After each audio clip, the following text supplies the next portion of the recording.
Oh, there it is. Okay, I got it now. Good, good, good.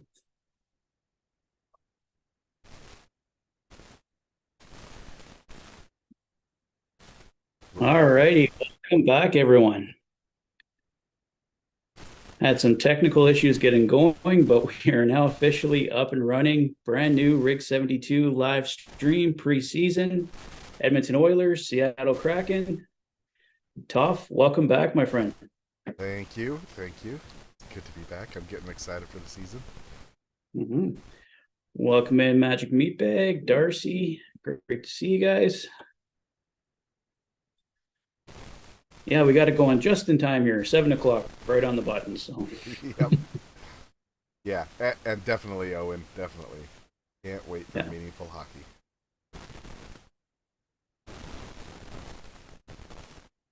I'm sure you guys all know in the chat, but obviously we can't show the game, but it is available on Oilers Plus, and you can use the code preseason 23 to get a month free, so you don't have to pay. So if you want to see the game tonight, don't know if Seattle Kraken have it on their YouTube. Did you see that, Toff? If they did, They don't, as far as I could tell. Yeah, I was don't. searching all around to try to take a look, and as far as I can tell, no. Alrighty, so yeah, if you're don't want to subscribe to Oilers Plus, we'll be here, keep you updated. But yeah, if you're trying to watch the game, that is as of now the only way we know you can watch it. Yeah, it is not on ESPN Plus, and YouTube at least has ways of getting around VPNs, so I couldn't pretend that I was in Seattle. It's not too bad, Darcy. Kentucky's all right. It's still very Kentucky. And yeah, the comment about Thanksgiving weekend confused me for a minute there. This is when real Thanksgiving is tough. Yeah, I'm gonna try to mute myself every time I have to cough. My students got me sick, so yeah, Yeah. yeah. So it's officially the 12th for you all, right? Which is Thursday. Shouldn't it be next weekend? We actually count it as Monday the 12th. Yeah, it's kind of different all the time, but it's usually right around this time. Nice, nice, nice. Yeah, I have a long weekend this weekend as well, but for totally unrelated reasons. We have fall break this weekend.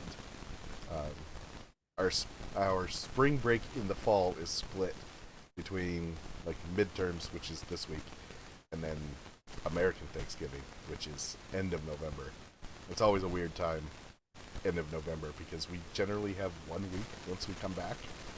It's weird. Yeah, a little different. Yeah, because you guys are it's end of November for you guys, right? Yep. Yeah, last Thursday in November. Yeah. Who's getting traded after tonight, Darcy? I don't know if we're going to see a trade. I think Raphael Lavoie is getting that 12th and final spot. I think the only PTO remaining, because Sam Gagne is technically on a PTO, but not playing. I think Adam Ernie's going to get a two-way contract, end up in Bakersfield, and I think Lane Peterson hits the waiver wire this weekend and goes down to Bakersfield. So I think that's how it's going to go down. Who knows? Tonight could completely change things, but it'd have to be a pretty special game, I think, to change that outcome. I'm gonna go ahead and pop up tonight's lineup if you want to talk about it, Patrick. Sure. Over that next. Yeah. So we got a top line tonight of Evander Keen, Connor McDavid, Connor McDavid, Connor Brown showing that connection already last game against the Calgary Flames. Nuge, Draisaitl, Hyman, the second line tonight. Warren Fogle, Lane Peterson, Raphael Lavoie on the third line. Adam Ernie, Matthias Janmark, Derek Ryan on the fourth line. Trying Matthias Janmark, sorry, at center once again. And on the blue line, Darnell Nurse and Evan Bouchard, Ben Gleason, Cody Ceci, Philip Broberg, and Vinny Desharnais, and Jack Campbell. was supposed to get the starting goal tonight. Oh, yeah, I think he is. And Calvin Pickard is backing up. So that's our lineup for tonight, guys. All right. I'm real excited about that top line. That top line could be real nice. Well, yeah, I think McDavid and Brown are just going to be like McDavid's been waiting for that right winger that they got in Connor Brown. So yeah, and it'll be nice to have them not have to pull out the nuclear option nearly as much. Yeah, I think they got a few nuclear options now. Yep. Darcy asking, who do you guys think Tampa Bay will pick up for goaltending help? I read Elliot Friedman from 32 Thoughts and Sportsnet speculating possibly Dan Vladar from the Calgary Flames. His contract is like 2 something though, so that might be harder. I think Tampa Bay is really tight against the cap, so I don't know. There's going to be a few goalies ending up on waivers here following training camp too, so Tampa might just try and grab one of those guys off waivers too. But Dan Vladar is the only name I've heard so far.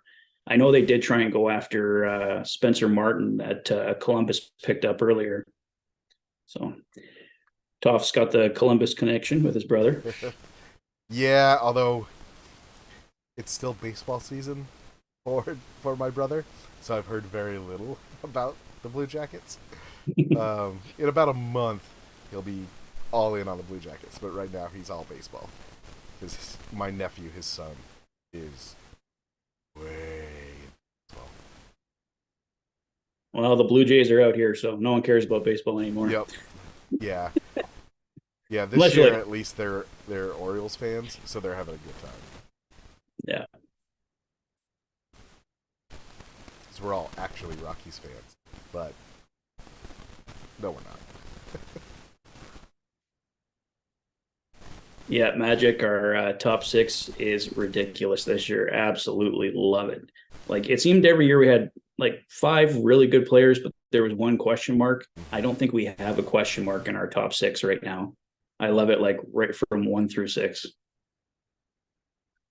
Yeah, and hopefully there's less shifting around and more just letting people play with the people that they always play with. Yeah. Well, I think our top 6 is probably going to stay pretty close to that. I mean, unless we see an injury or something like unavoidable. But the bottom 6 is obviously what's really up in the air right now, and got to see who officially makes the team. Ryan McLeod's still out, although it looks like Ryan McLeod should be back for the season opener next Wednesday, so that's good. Matthias Ekholm as well. So heard some positive things on them today. I mean, they're still a little bit up in the air, but they're both seem pretty confident that they should be good to go for the season opener. Yeah, last I heard, McLeod was as close to definite as possible, and Ekholm was still not sure for Wednesday. Yeah, in the interview I watched this morning with him, he sounded hopeful, but like he couldn't guarantee anything. It's not 100% or anything like that, but we still got a few days here, so that's the bright spot there. Yeah, and they can put him on the second blue line and ease him in a little bit. They could probably afford to put him on the third even. Yeah, they got a bit deeper this year, so there's a few options there for sure. And yeah, Darcy, a lot of ex-Oilers on the Kraken. I don't know if they're all in the lineup tonight. I didn't get a chance to see Kraken's lineup, but obviously Kyler Yamamoto, Jordan Eberle, Adam Larson, Devin Shore was there, but he got sent down on waivers. And I think there was a 5th guy too. Am I forgetting somebody? It's not coming to mind, so I don't know. Yamamoto, Eberle, Larson, Shore, yeah. If I'm forgetting somebody, let me know in the chat. Hey, Cool Cash. How you doing? Hey, welcome back. All right, we're underway here. Right. Okay. Puck's down in behind the net. Campbell's picking it up off to Vinny. He wraps it around the boards, and we're heading down the other end of the ice here. Goalie to goalie. All right. I'm going to mute myself for just... Yes, Darcy. Justin Schultz was the other one I was forgetting. Thank you. Yeah, we're hoping for no injuries, Magic. Absolutely. Oh, big hit at center there. Sure, who was throwing that around? Number 3 for the Kraken there. So yeah, they're showing the Oilers lines combinations on the screen there too. If you're watching on Oilers Plus, we'll get a look at the Kraken's lineup here in the second, hopefully, and see who's in there for tonight for them.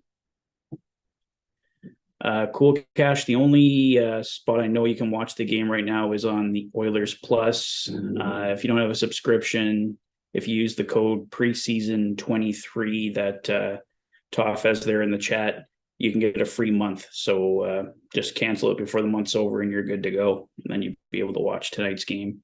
Seattle Kraken may have it on their YouTube channel. Chance for the Oilers down low here, but covered up by Grubauer. But yeah, as of right now, Cool Cash Oilers Plus is the only place we know for sure they can watch the game.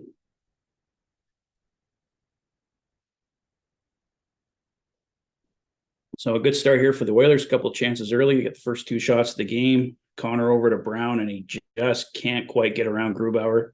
So Connor McDavid, Connor Brown continuing to connect for some great chances here early.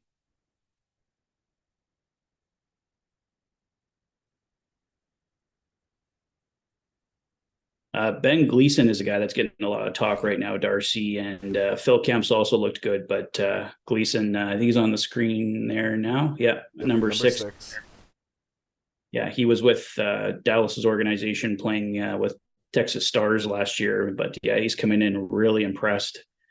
Don't know if he'll make the team. He'd have to beat out Vinny Desharnais at this point, but I guess we'll see what happens. But he's been one of the most impressive Oilers in training camp, that's for sure. Yeah, and I suspect that if Vinny continues to have skating problems, Gleason might come up because Gleason seems a bit faster. So if they decide they need speed, that's an easy swap. Well, if nothing else, you just love having that depth down there they can call on if the Oilers do run into injuries. Yeah, have probably Gleason, Niemelainen, and Phil Kemp, like few guys there that you can call on. So inevitably injuries are going to come up. So it's great having those guys there. Just hopefully they all clear waivers. Yeah, there is that.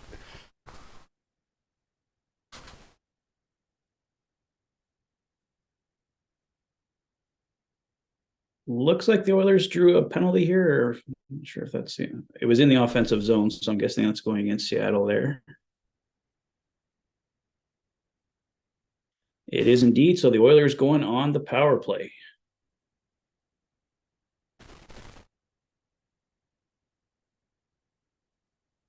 All right. So again, good luck here. I have all the big guns for the power play, so should be a good one here.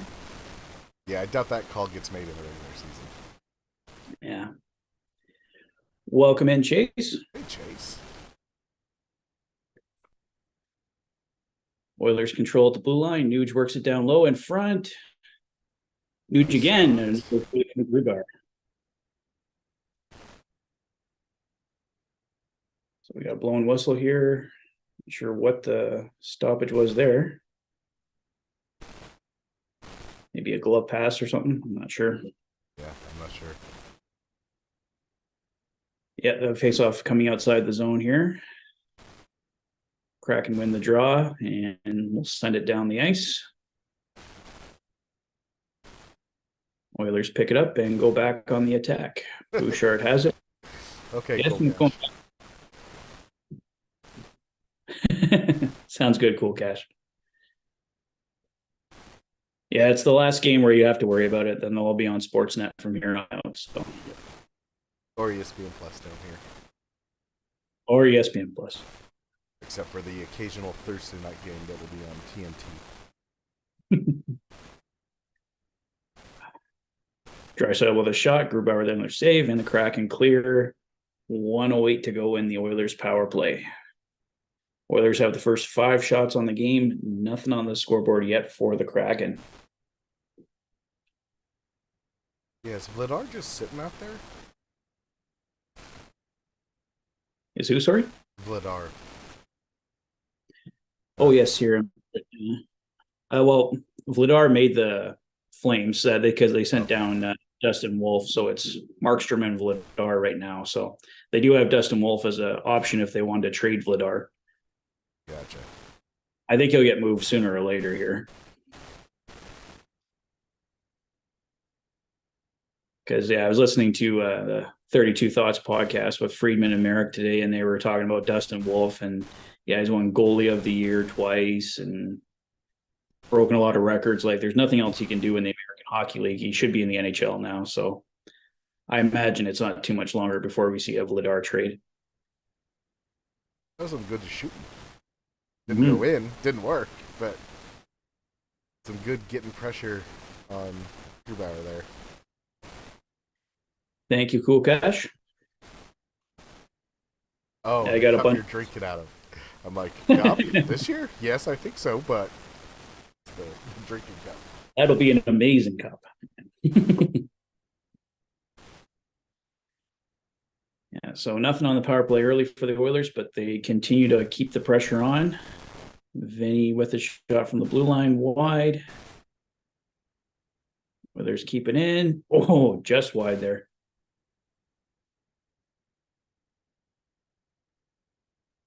They do seem to be taking it just a tad easy. On the other hand, like my most recent Oilers memories are all like full tilt playoff games. So, yeah, this will be way toned down from that. Yeah. Yep. Yeah.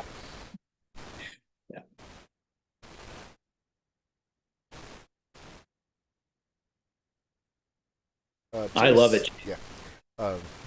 Patrick has one hanging up over his shoulder there. I can't quite see it, but yeah, I picked up a Draisaitl, got a Nuge for Toph waiting for him when he comes to Edmonton for the Heritage Classic. Yep, less than a month away. Yeah, less than a month away now. It's Campbell for the Oilers, Cool Cash, and Philip Grubauer for the Seattle Kraken. Yep. Yeah, and I don't think Skinner is dressed tonight. No, they got Calvin Pickard backing up, so.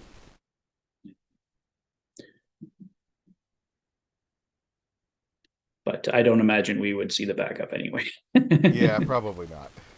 I think in the preseason, you could let in as many goals as you want. Unless you get hurt, they're probably not going to pull you. Unless it's just out of mercy or something. We did see a crazy game. Like, I think the Flames beat the Canucks like 10-0. Well, they got to have something. Okay, here's Hyman with an opportunity. Oh, it just couldn't get the shot away. Nice defensive play there at the end. Yeah, right now, Cool Cash, I agree. Campbell's definitely been the better goaltender in the preseason. Another opportunity here for the Oilers, and Grubauer makes the save. Zach Hyman getting some chances here early. Yeah, well, so last year's history says that they're probably going to go with the hot hand no matter what.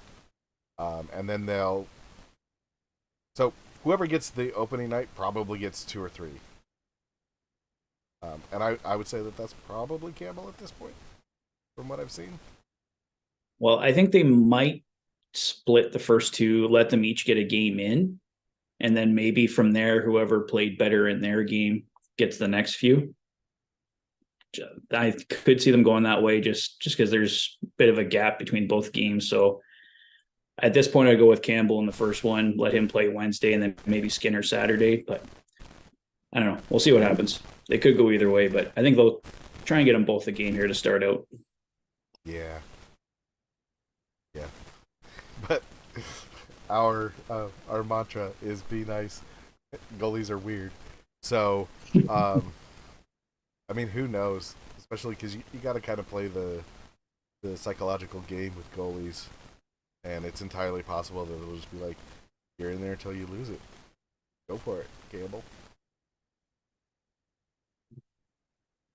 And yeah, Chase, sorry, I missed your comment there. Yeah, Calgary's getting a new stadium too, so they'll be pretty happy. Funded by the province. And yeah, Vladar was not too happy the other night. Yeah, Well, the Oilers racked him up for 7 goals, so can definitely see why. Yeah, I think even the team is interested in that chase. Yeah. Yeah. Well, like I was mentioning earlier, yeah, Ben Gleason's definitely had the strongest preseason, so he's definitely making a case for himself. They're showing a kid that has an Oilers sign and a Kraken jersey. That kid's having a good night. Fan of both. Well, you win no matter what.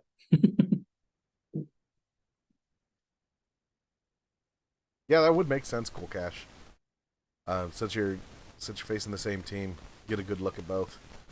I mean, on the other hand, they definitely know what they have. I mean, it's not like last year where, well, we've got 2 new goalies and we're not really sure. Oh, here's an opportunity for Hyman. Oh, Oh, Grubauer is on it tonight. yeah, he is. Yeah, that was a nice opportunity, nice shot, but even nicer save. That's Hyman's 3rd opportunity already here tonight. He could have a hat trick if he buried all those.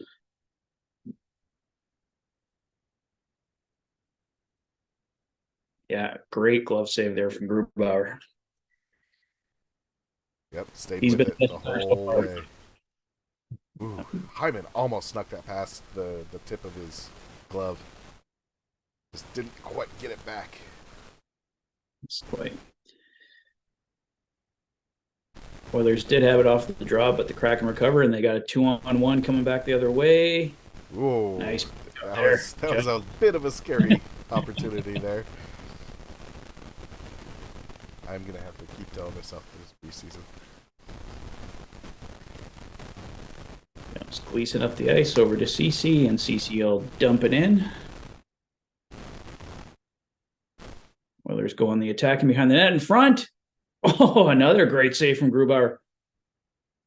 Keane was open at the side of the net. The Oilers just couldn't quite get him the puck. Trying to keep it in, but it does get out at the blue line. Oilers send it right back, though. Connor coming in. Oof. Can't quite get the shot off. Good pressure going tonight, though. Well, Oilers dominating so far. Shots 9-1 for the Oilers. They did have a power play. Didn't get much going on that power play. They've actually been better 5-on-5 to start this game, but And that's a great sign for the season. Yeah. Because we know that power play is going to be lethal. If they Yeah. can get that 5-on-5 going, I don't know many teams that could stop them. no. Cool Cash. Right now, I'm thinking it's going to be Raphael Lavoie getting that final spot, but Lane Peterson and Adam Murney might have something to say about that. But right now, I think the safe money's on Lavoie, but we shall see.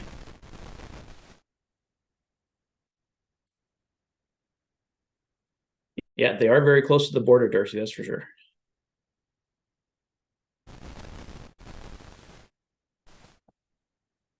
Yeah, from what I've seen, Kraken fans feel about Grubauer like Oilers fans felt about Camel last year.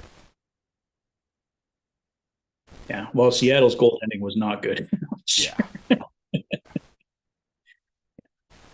They got in because they had, I think, 6 or 7 20-goal scorers. So Yeah. they were able to outscore their mistakes last year and had a great run. They nearly made it to the conference finals there, but eliminated in game 7. Hyman going for another. Hyman's got to score tonight here. He is all over it tonight. Yeah, he definitely wants it. Couldn't quite get to that puck, though, so it's nice and call for the Oilers. But yeah, so once again, shots 9-1 for the Oilers here, 10-1 now, and 11-11 to go here in the first period. Young fan showing off his new Heritage Classic jersey. Connor and Leon are both playing tonight, Cool Cash. Yeah, Leon's on the ice right now. Yeah, have most of the main lineup in.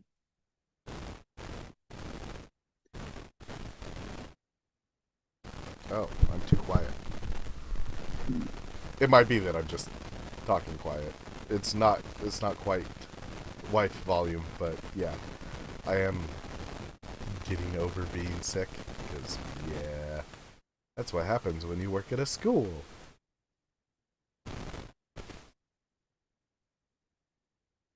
Sam, welcome in. Heard that McDavid, Holloway, and Lavoie were on the ice a few times during the preseason just to stimulate. Yeah, perhaps that might work. I'm sure that's a combination we might see at some point this year if Lavoie makes the team, because we can have Holloway playing center and he plays. I think you can put Holloway on either wing, and Lavoie is typically a right winger, but he played left wing in Bakersfield, so might even see that line a few times this year. And thank you for letting me know, Liam. And welcome in. I think that's the first thing you said. So, welcome in. And yes, welcome in Sam as well. Yes, welcome everybody. Hit that like button if you're enjoying the stream. We're going to have lots more of these Rig 72 live streams for you here during the season. Just some chat and discussion while we're watching the Oilers, hopefully on their way to a Stanley Cup. I'm excited. I'm so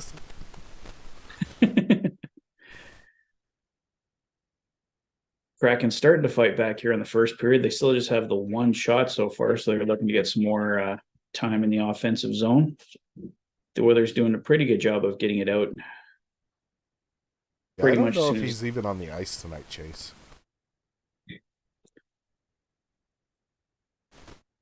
Yeah, he's definitely going to make the team, Chase. Yeah, I don't know. Yeah, because he usually stands out. You can usually spot him. I still haven't seen the Kraken's lineup tonight. Let's see if I can bring it up here on their page.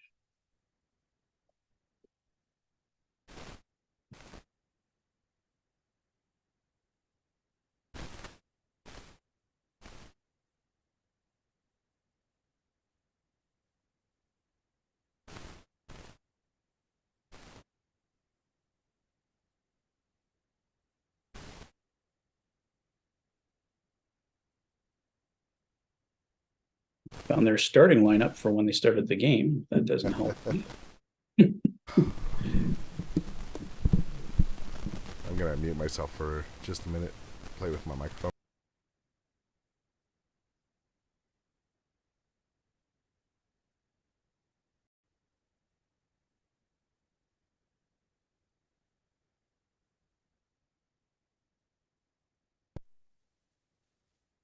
Sorry, guys, just seeing if I can get the Kraken lineup here for the silence.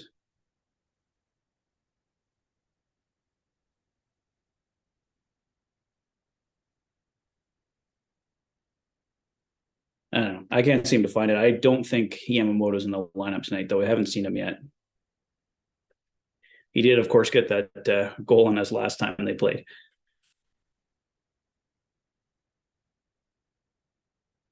And yeah, cool cash. Yeah, it was really crappy to lose Costin, but Oilers just unfortunately couldn't afford him. And yeah, Liam, definitely the Oilers zone play will definitely be the key. The Kraken just ate them alive in the playoffs. They definitely won the 5-on-5 battles, and the Oilers were obviously dynamite on the power play, but the Kraken, the Golden Knights won the 5-on-5 play, and that was the difference in this series. So if the Oilers can figure out their zone play, I know Jay Woodcroft's trying a bunch of new things this year, and they can get something going there that will definitely make all the difference if they're going to get further and get that cup in June.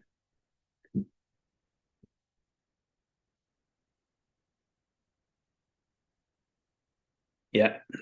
Susie ending up in Vancouver there. I think they will miss him. As I agree, Darcy.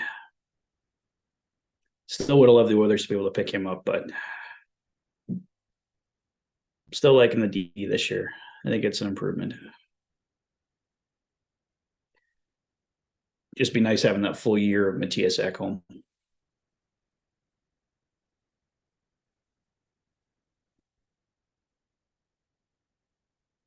Yeah, Magic for sure. Oilers definitely needed Skinner to be better. I would have gone to Campbell in game 6, but shoulda, woulda, coulda at this point. And yes, cool cash. Carson Soucy signing with the Vancouver Canucks in the summer, so he is with the Canucks now.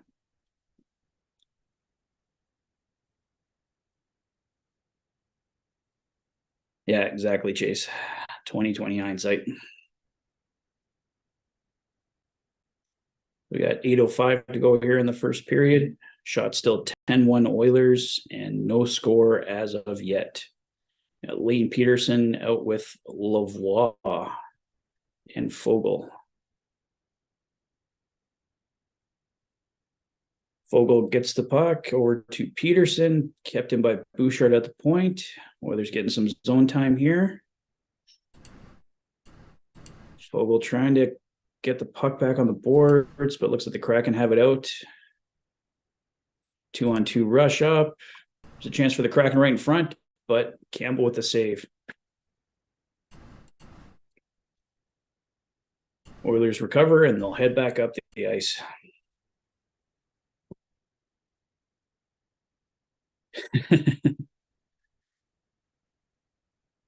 Yeah, Darcy. I think Ethan Bear is going to end up back with the Canucks because I think he's injured right now. But I've heard some rumblings that he's going to sign with the Canucks when he's ready to go. So he might get a job there in Vancouver. Kraken with a steal and they score. Jared McCann with a turnover and he buries it past Jack Campbell. And on their second shot of the game, the Seattle Kraken take a 1-0 lead. So it was all Oilers here for the first 13 minutes. McCann gets the puck off Bouchard and buries it short side on Campbell. So it was a good shot from McCann, but yeah. Bouchard and Nurse were on for both goals in the Calgary game, and they're once again on for the goal tonight for the Seattle Kraken. So, not a good look for Darnell Nurse and Evan Bouchard here. The last 3 goals against, they've all been on their watch. Did the audio just go mute? Yeah, that's what I see.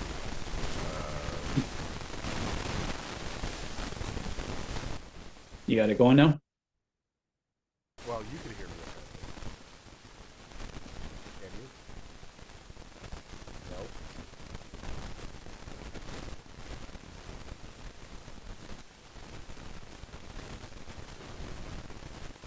No? All right, Toph's still trying to work on his audio there. Hopefully we can get that figured out. So 6:15 to go here in the first period. 1-0 Seattle Kraken on a goal from Jared McCann.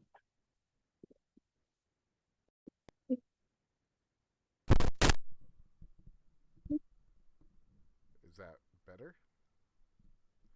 Yeah, sound better to me. Yeah. All right. Is that better to everybody? I'm probably a little quiet. Yeah. Did I get rid of the 747? Yeah, I think you got it there, Toph. But yeah, Darcy, Jared McCann was a great pickup for the Seattle Kraken in the expansion draft there, and he's been a very good player for them for sure. I agree. Kraken have picked up their play here in the second half of the first period and obviously dominated the last couple minutes and have scored to take a 1-0 lead. Shots 10-3 for the Oilers here in the first. Thank you, Sean. Campbell's got. All right, you guys confirming? Awesome. Yeah, I thought you sounded fine before we went on there, Toph, but I guess it got a little rough there. Yeah, you're getting a slightly different feed than they are. Oh, okay. Yeah. And then I unplugged it, and then it didn't want to come back. But now, hey, it seems to come back. So. There we go. Oilers fighting for it in the corner. Connor McDavid trying to come up with it. But the Kraken win the puck battle and take it up the ice. McDavid trying to recover at the Kraken blue line. Oilers have to get back on side here. Bouchard coming in with Connor. Over to Connor. He scores. Connor McDavid ties it up for the Edmonton Oilers. It's a 1-1 hockey game. Beautiful feed from Evan Bouchard to Connor McDavid. Thank you, Darcy. And yes. Woo, yeah. Tied up. which it probably shouldn't be tied at this point, but No, the Oilers should be ahead, but yeah, great. Oh, beautiful feed from Bouchard, making up for that goal against right onto the stick of McDavid, and he just taps it past a hopeless Philip Grubauer. yeah, Grubauer extended as far as Grubauer could, and it wasn't enough. Yeah, And Cool Cash, I would love to see that, and I think it's entirely possible to have yeah, Bouchard over a point per game. absolutely. That's definitely within their realm of possibility. Raphael Lavoie fighting for the puck in the corner. Kraken come up with it though, and they will head back out. So that was Connor McDavid from Evan Bouchard and Evander Kane at 15:39 to tie the game 1-1. Kraken going on the attack here. Oilers trying to get it out of the blue line, but the Kraken temporarily keep it in anyway. The Oilers now clear. And we got possession going right back and forth here. No one Yep. can keep it. Kraken coming back in. Battle for it in behind the Oilers net. And the Oilers get the clear to center ice. 3:12 to go here in the first period. A 1-1 hockey game here from Rogers Place.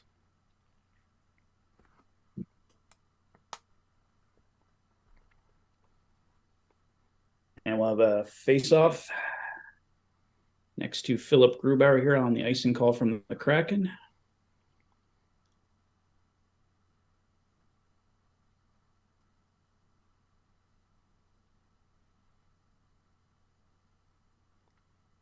Trying to catch up with chat. There's a bunch of stuff in there that I'm like, I have no idea what was going on. Crap.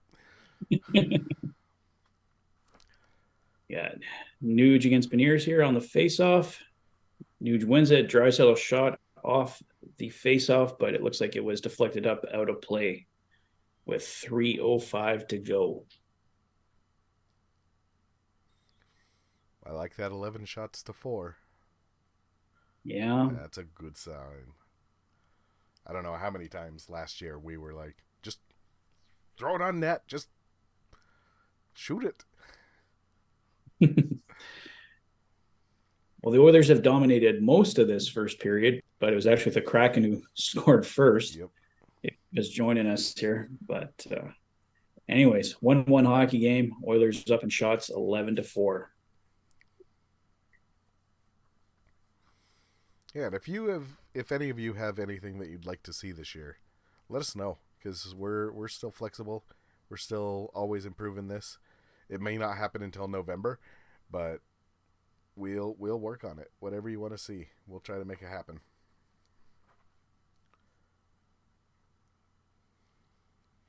Yeah, I think I want to work on some I don't know, some specials for you guys during the intermissions. I don't know, maybe have a few ideas, Toph, but we'll work on that for the regular season.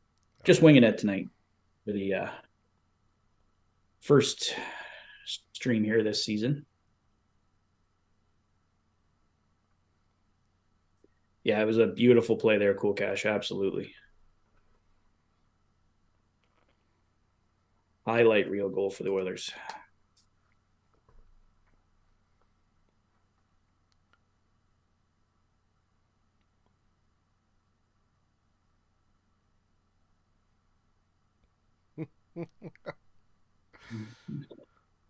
I'm laughing at the Yeah. Wayne's World make some noise.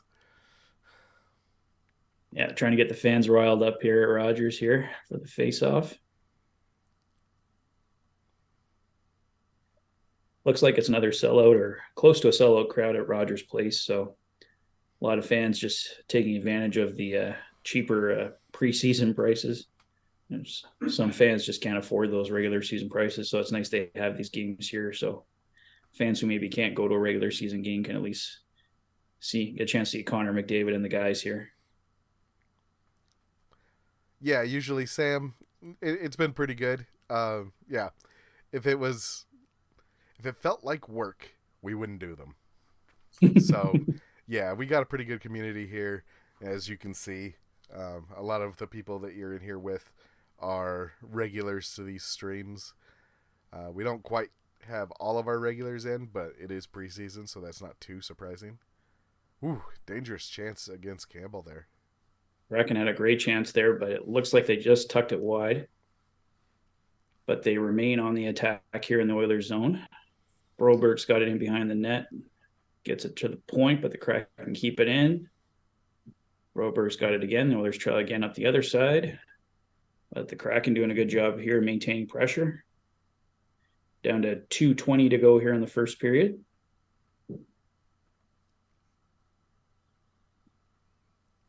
Yeah, I think we'll have one day there here, Toph. Maybe the Monday after the Heritage Classic. I can take you around Edmonton a bit. Yeah, we've definitely got schemes on West Ed. I know we can't go to a game in Rogers Place, but I'm going to take you down there and at least show you Rogers Place so you can get around Fort Hall, go to the Oilers store. A lot of cool things to see there, even though you can't get in. Yeah, definitely.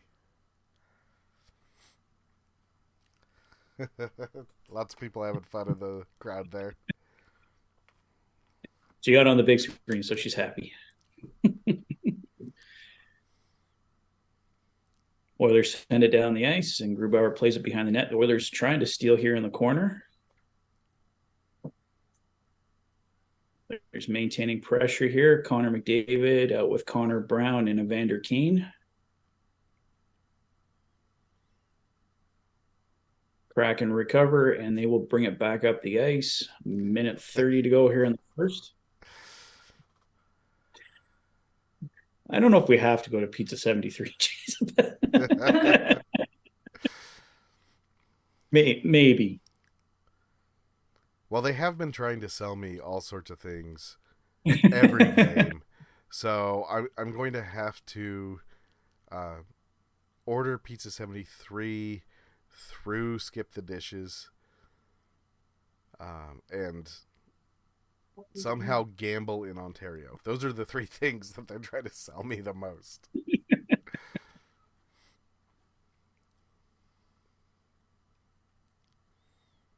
Yeah, because Skip the Dishes doesn't exist down here. Yeah. And obviously Pizza 73 doesn't either. I've been told by my Calgarian friend that Pizza 73 is not the one to go to. We have much better places. 25 seconds to go here in the first. Long shot in. Lavoie trying to pick up the puck in the corner. Kraken recover, and looks like we'll have just enough time for one more opportunity, but Oilers hold them back. We're under 10 seconds to go here in the first. And it looks like the clock is just going to run out here before anything too much can happen. And it does. So that is the end of the first period, a period largely dominated by the Oilers. They outshoot the Seattle Kraken 12-6. Connor McDavid scoring, but Jared McCann also scoring for the Seattle Kraken. And it is 1-1 after one. Jack, I do not have any other link other than Oilers Plus. I don't know. Yeah. Yeah, mentioned this a few times. The Kraken channel does not have it. ESPN Plus does not have it. If you've got some way to watch local channels in Seattle, that might work. That was my first thought, but yeah. But there is Oilers Plus, and it is free. You got the free trial there with preseason 23. So yeah, just sign up. You get the first month free, and then just cancel it before that first month's up, and you're good to go.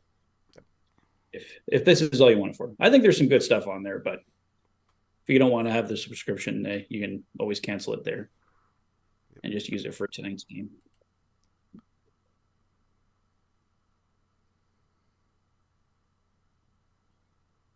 Yeah, I renewed mine when it was for the Young Stars Classic there a couple weeks back, and you pay like $2 a month or something. So it's pretty cheap, but I know it's not everybody's thing. So, hey Everett, how you doing? And yeah, it has been a minute. And Roxy Mama, yeah, I think I can't remember what it's on. I think it's on King. Okay, well, Roxy might be all set there.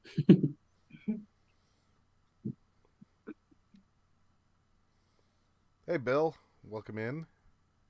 Welcome in, Bill. Great to see you. Yeah, I know it sucks you having to pay, but technically you don't have to pay with that code. So Yeah. Yeah. you only have to pay if you want to keep it beyond this month. So Hey, Crayon Pop. How you doing? Welcome in. welcome in.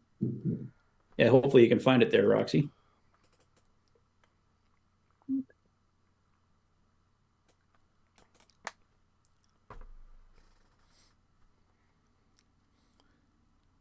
Yeah, it's Yeah, it's it is on Oilers Plus, Sean, and you do have the free code for a free month,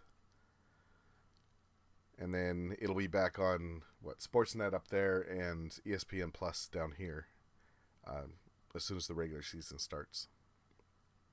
yeah, it's the last game you have to worry about this. So that's the nice thing. So I know people have been struggling to watch the games here in the preseason. Oh, that was a good body check by that person in that bubble. Yeah, they're doing the I don't know what you call it, the bubble battle center ice. Yep. Everyone's in their own little bubbles trying to knock each other over at Rogers Place there. McCann scored for Seattle, I believe, and Connor Yeah, got the one for Edmonton. yeah. Beautiful feed from Bouchard to Connor for the goal tonight. And yes, Chase. Much cheaper than the Heritage Classic jersey. No problem, Cool Cash. See you next time. Yeah, thanks for joining us, Cool Cash. Appreciate it. Yeah, if you guys are enjoying this stream tonight, please hit that like button. And if you haven't already, subscribe to the channel. We're going to have more of these live streams for you here coming up throughout the season. So just kind of enjoy them. Just a nice opportunity to chat with you guys, and don't always get that opportunity with my regular videos. So nice change up. Yeah. Yeah. I believe the next one is going to be October 21st, which I Yeah, believe that was a Friday, right? thought it was a Saturday. I might be wrong. Chase a couple times, um, but only against the Bruins, if I remember right. ESPN Plus has the vast majority of them. The ones that were a pain in the butt for me last year were the Thursday night ones because they're on TNT, and TNT doesn't stream their own stuff, so you have to have the equivalent of a cable package to get TNT. This year that shouldn't be a problem because my brothers and I went in on YouTube TV, so should be good.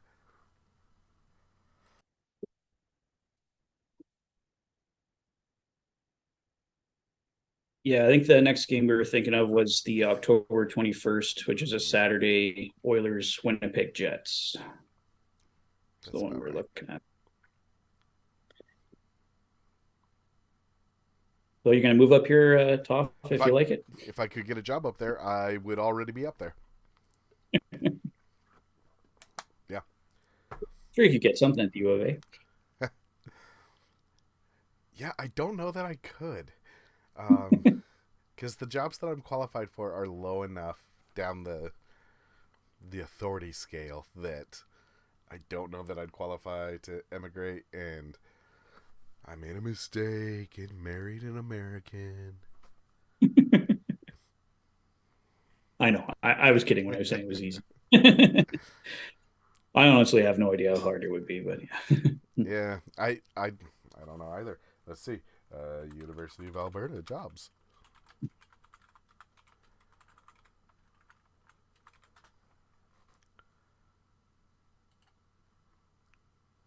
Yeah, Sean, great to have hockey back. Chase, yeah. Darcy, happy as well. Yeah, Chase can't watch Minnesota and sometimes the Penn teams. So yeah, it's always annoying with blackout games and region restrictions and all that stuff. Yeah, I didn't have any problems with the Wild games last year. Um, I know that I had a problem with a Pittsburgh game, but I think that was because it was on TNT.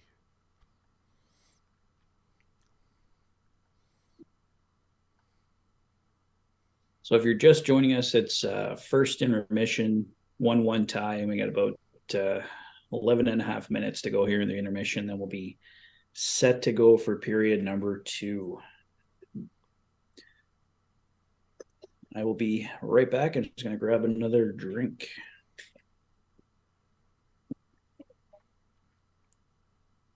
Yeah, that makes sense, Chase. That makes sense. Yeah. I've had some troubles watching the occasional Nashville Predators game and the occasional Blue Jackets game, just because they're technically in market for like a night. Neither one of those are actually in market for me, but they can be if they decide they are.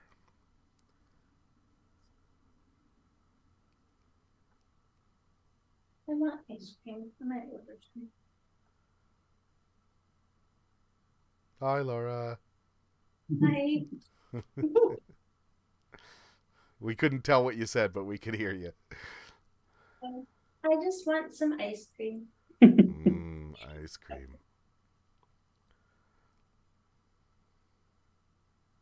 All right, I am back.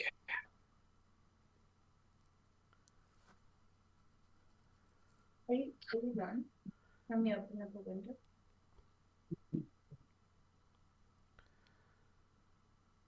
I'm still looking through jobs at U of A. Unfortunately, What? I'm not into dentistry, and I can't do biology stuff. And Oh, come on. Yeah, Darcy says just use your magic wand to move up here without the hassles. We'll have them up here before the end of the night.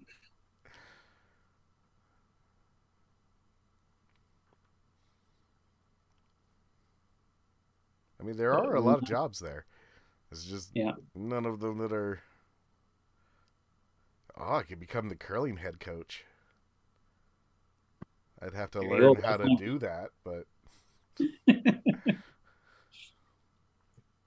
YouTube. Sure, there's lots of videos on it. Hi, Laura. hi, Laura. Dinosaur. Yeah, I saw you throw the dinosaur in at the monkey madness. Oh no, Scout came in too. Scout? Here come the monkeys. Thank you, pet man. Yeah. Yeah, if you're new here, look for the chat to be filled with emojis here momentarily. We haven't quite gotten into pizza talk yet, so we're still doing all right. Well, there you go. Chase has got the solution in there for you. Fake your death. Wife cashes your life insurance. New identity. Move to Edmonton. Are you a true Oilers fan or not? Live inside the picture taken sign. Yeah. Just sleep upright all night. Yeah. Yeah, Darcy suggesting the UFC or Simon Fraser. And Scout and my lovely wife, Laura.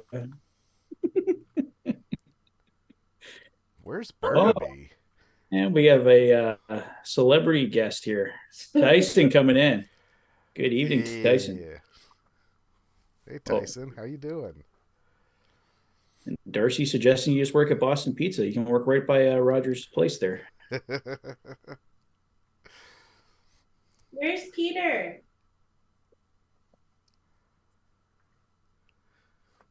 Well, I'm sure Peter will take a second here now. Peter's notorious for the emojis.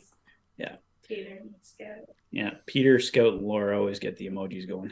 I don't do half as many as they do. I have to find out where Burnaby is. Where's Burnaby? Outside of Vancouver. Yeah, it's in British Columbia. Oh, there's definitely no way that I can afford to live there. Edmonton's cheap in some neighborhoods. Yeah. It's not so bad. Yeah, BC's expensive. Well, Yeah. which area you want? Yeah. Like not most of that expensive. So we got about another 6.5 minutes here to go in the first intermission. 1-1 tie here. Oilers up in shots, 12-6 after one. Connor McDavid, our goal scorer tonight. I'm hoping we see some more Connor McDavid and Connor Brown action here in the second. They were a lot of fun watching those two against Calgary the other night.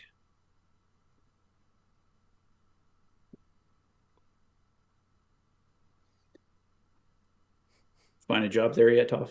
I did not. We're trying to get you employed here before the second period starts. I mean, I would love to emigrate, but it's probably just not in the cards. Now I'm getting serious and sad. Danielle? Come on, this is supposed to be a fun thing.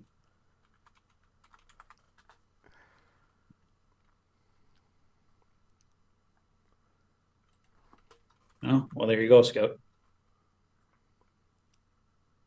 Nice, Scout. Yeah. I mean, we Like- do not condone taking the money out of the pockets of hardworking people.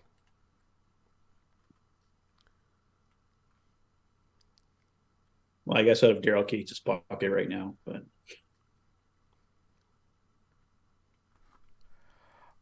Chase, I have a stream on Twitch. You can see it there on the screen. That's my current biggest hobby. Yeah. And I'm not real outdoorsy. And I do not gamble because I would like it. Casinos here. I mean, that basically is what it comes down to. The sports books just became legal on this side of the river, and I'm pretending that that's not true. It was legal across the river in Indiana. So Louisville, where I live, is right on the Ohio River, and across the river is a totally different state where lots of things are legal that aren't on this side. And I had been using I'm not going to drive across the bridge as the reason why I wasn't going to gamble. Now I have to just pretend that it's not legal here still. yeah, I stay pretty much away from that. YouTube takes up pretty much most of my free time there, so my hobby part-time job. But I enjoy it still. Yeah, Kamloops is still 4 or 5 hours away, right? Oh, from Edmonton? Yeah. Yeah, it might be further than that. I'm actually not. I can look it up. Yeah. Kamloops? Yeah, Kamloops. Laura's confirming. I'm just the search. 8 hours. It's 8 hours away. Yeah. So that wouldn't help me a whole lot. No, you'd still be pretty far away, Cheaper. It's cheaper. but closer a little bit. We're in Canada still, so Yeah. Yeah. It's true. I would have health care. You could come to more games. Only Darcy 9-hour drive. I don't know, 8-9 hour drive, but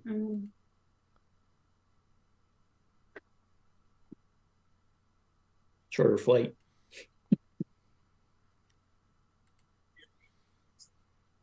Yeah, but flying within Canada is more expensive than flying in and out of Canada. Yeah, it can be for sure. There's a few discount airlines, but if you want to fly the main ones like Air Canada and WestJet, it's very expensive.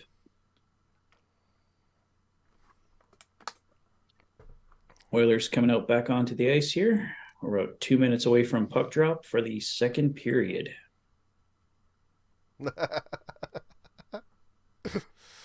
Oh, Laura. Thank you. Oh, you saying move to Nineveh? I mean, I have thought seriously about trying to work something to end up in the Maritimes, because that's the part of Canada that I could probably afford to live in. But yeah. There's such a delay with my video. Mhm. Mm-hmm. That's how that goes. That's why we don't do play by play. Over and you weren't drinking from your cup, so Yeah, no, there's a bit of a delay. All right, we're a minute to go here till the start of the second period. All right, all right. And Oilers have seeing Adam Ernie, Matthias Janmark, and I think Derek Ryan's out with them. Yeah, so Ryan, Janmark, and Ernie starting there for the Oilers in the second period. So shots were 12-5 for the Oilers after one period. Oilers out hit the Kraken 8-3. Both teams 50% on the faceoff circle.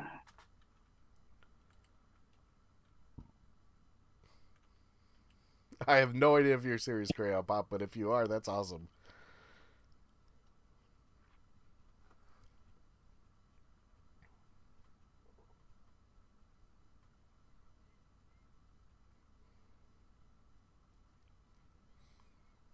Yeah, my wife always runs into Jay Woodcroft, but I've yet to get to meet him. we're on a first name basis. Yeah, they're on a first name basis. Is he as small in real life as he seems? Because I get the sense that like all the players are like 7 feet tall, so he's not actually that small. On the other hand, like he kind of looks like a marionette, like like a little puppet. What was that? Like, I think he's 5'8" at least. Average height 5'8", she says. Okay, All so right. we're both bigger than he is. Okay. All right, we're underway here in the second period. The Oilers with an early attack. Broberg sends it back in behind the net, but the Kraken recover, and they will come back the other way. Dumping it in the zone. Broberg back. Oilers trying to cover here. Desharnais fighting for the puck in behind the net. Goes out in front, and Campbell will cover up for a face-off. His favorite cup of coffee is a medium black in a large cup. Well, there you go.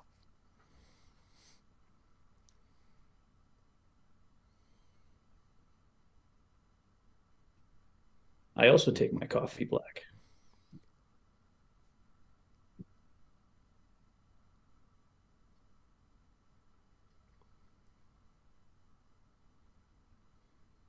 Draisaitl out line now out for the Oilers. Draisaitl up against Jared McCann on the faceoff. Kraken win the puck back, and they control in the Oilers zone in front. Shot from the blue line. It's deflected wide. And battle for the puck along the boards. Oilers come up with it, but it's still knocked in behind their net. Bouchard's got it now and clears up the boards. And the Oilers send it deep into Seattle territory. Kraken recover and come back quickly up the ice here. Yeah, it is Chase for sure. Shot from the blue line is deflected wide. Kraken keeping nice sneaky little thing from Draisaitl there. When Gruber came out of the net, he tried to like be in the way just in case he did something silly. It didn't quite work, but he was in the spot if he did something silly. Well, you got to try, right? Kraken still on the attack here. Sitting out in front. Oh, nice kick by Campbell. And the Oilers will send it down the ice and go for a change. Yeah, Chase, the best plan is to make American dollars while living in Canada. I don't know how you could work that other than YouTube, but And of course, all of my interests that I could do YouTube about are niche enough that that's just never going to be viable. Few opportunities there for the Oilers on the attack, but they couldn't get a shot away on goal on Grubauer there in front. Ooh, Oh, great save by Campbell. that was a scary one. Yeah. Little tussle in the corner. Yeah, there was a Kraken going in on Campbell all alone, but I imagine they had to whistle the play down, and they did. Got a scrum here going in the corner. Gleason's in there. Kane's right in the middle of it. McDavid and Connor Brown, but looks like they've shut it down here. Nothing too crazy coming out of it. Started with a hit on Cody Ceci into the boards. And Gleason and McDavid both getting into it, and Evander Kane's going to be right in the middle there. So I imagine we got some penalties coming here. Seems like it. Yeah. Chase, I would love to live in Sioux, but I think there's a university there, actually. Not 100%. It'd probably make more sense to live in, like, Point Roberts and work in Vancouver. Although that's the opposite. That's the opposite of what I was suggesting, which was American dollars live in Canada. Since your pretend money is worth slightly less. I was very pleased with how cheap that jersey was. Yeah, it worked for you. So the Oilers end up with the only penalty out of that scrum, Ben Gleason in the box. So the Kraken on the power play here. A little surprised it was Gleason that got the penalty. Because it sure seemed like it was Kane that was picking the fight. And the Kraken have closed in on the shots as well. The Oilers now only up 13-10. They had a 12-5 lead, I believe it was, at one point. So almost got the shorty. Yeah, almost had a good opportunity there by Fogle shorthanded. Minute 25 to go in the Kraken power play.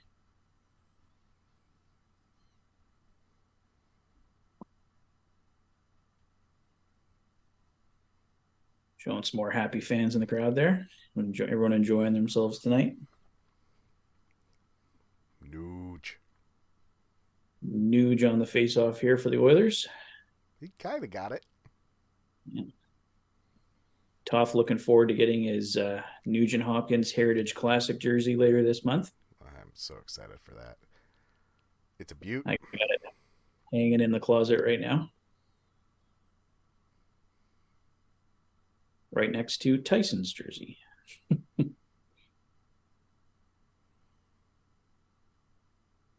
Tyson lives kind of just outside of town, right? Somewhere? By Calgary. Oh, okay. Further away than I thought. Okay. Yeah, a little further away. But I'll be seeing him for the Oilers home opener on the 14th, so he will get his jersey then. Excellent. Yeah, and that's part of the reason, y'all, for the delay, that our first stream of the regular season won't be until the 21st. Yeah. Yeah. Part of that is that I have to work at the equivalent of 5 a.m.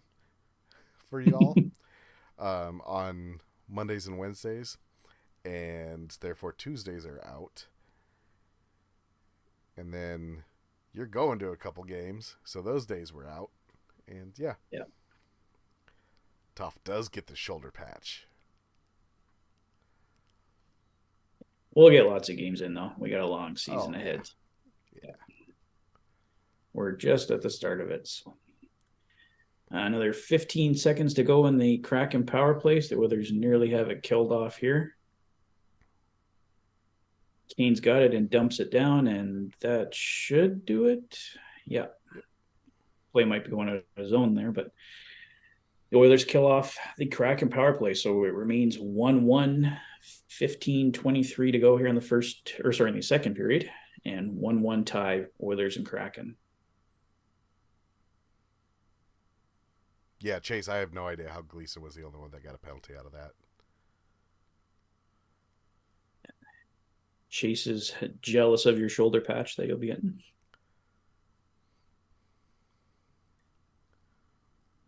It's only my second jersey that will have a name on it. Mm-hmm. I've got the monocolor McDavid, and all the rest are blank. Yeah, I've been buying blank ones for a little while. Like I got the new Royal one last year blank, and the reverse retro blank, and the reverse retro before that blank as well. Yep. So, but I got Draisaitl on my Heritage Classic jersey. I think these ones look better with the name on the back. So they got the white drop in the middle with the number in it. So I think it looks better with the number on it, I think. Yeah. Yeah, as soon as I saw that the numbers were in the drops, I knew I needed one that actually had a name on it. And to Tribute, this huh? point, yeah. And to this point, I didn't have a Draisaitl jersey, so fair is about time. Oof. Yeah. Okay. I can see that one. That one Yeah. does get called all season long.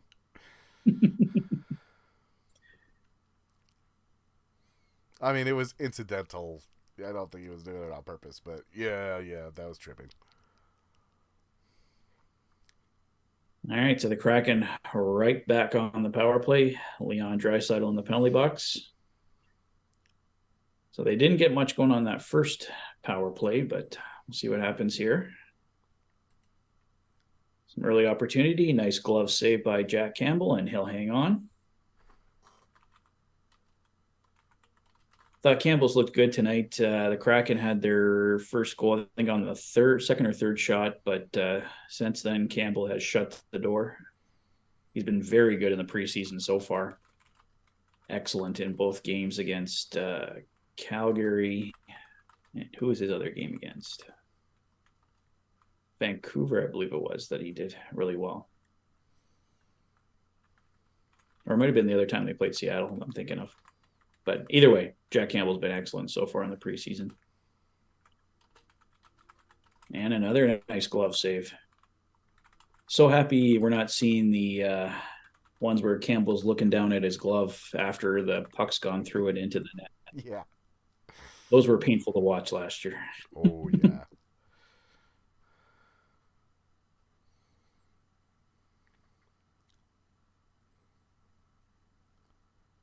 Chase, if they have just the patches, like, around during the game when I'm up there, I'll grab you one, and then I'll ship it when I get back, since shipping from Canada to the U.S. is just ridiculous. Yeah. It's absurd. Like, there's a pile of stuff over here for my friend in Calgary that I'm like, yeah, it's just going to go in the suitcase. Oh, here's a short-handed opportunity. Just wide. That was Lane Peterson nearly with an opportunity there for the Oilers short-handed. 1 minute to go here in the power play for the Seattle Kraken. And 13:05 to go here in the second period. Yeah, Chase, I'll keep an eye out for it. Welcome back, Scout. And I guess if you Picking head up. down to the store at some point, Patrick, if you want to take a look for just the patch, the shoulder patch. I don't know if those are even available, but we'll take a look. Yeah, I can take a look when I'm there for the home opener. Burger. Tyson and I will be down there all day. We're going to do a couple preview videos from Fort Hall and Rogers Place there. So Excellent. looking forward to that. And hopefully we can meet some guys there in Fort Hall. Had some pretty good luck with that. Draisaitl's out of the box. Penalty Yeah. killed. Kraken are 0 for 2 on the power play, and Oilers perfect on the penalty kill so far tonight. Score remains 1-1, just under 12 minutes to go here in the second period. Shots have almost evened right up. The Oilers just up 13-12 now. Though to be fair, there were 2 Kraken power plays in there. Yeah, that helped to Yep. even it up there. But yeah, the Kraken have had more of the opportunities here in the second. The first period largely dominated by the Oilers, but the Kraken pretty much kind of getting away scot-free with a 1-1 tie there. So, like to see the Oilers step it up here a bit. I think stay out of the penalty box. That will certainly help.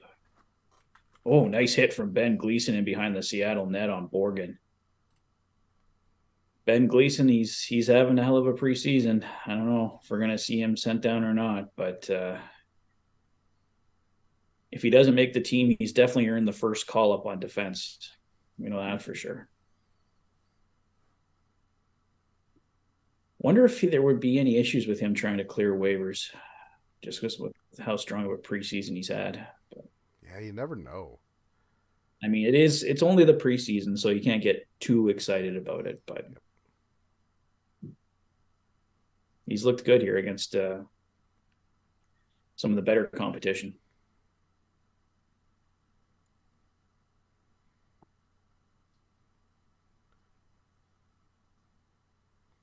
Are you betting, Logan? It's possible. It's been a pretty tight game so far, so it could be the Oilers go ahead and get an empty netter or something to close it out. But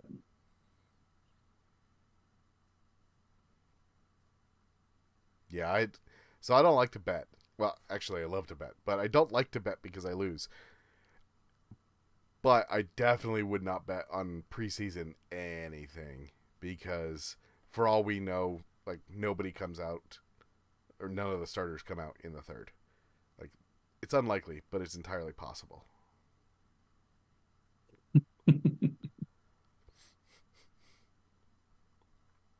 they were doing the locate Hunter the mascot in the Rogers place for a fan there. They were able to locate him. So Ooh, you if you get ever, Godsmack. That's how you know you made it as a town. yeah, we do okay here in Edmonton.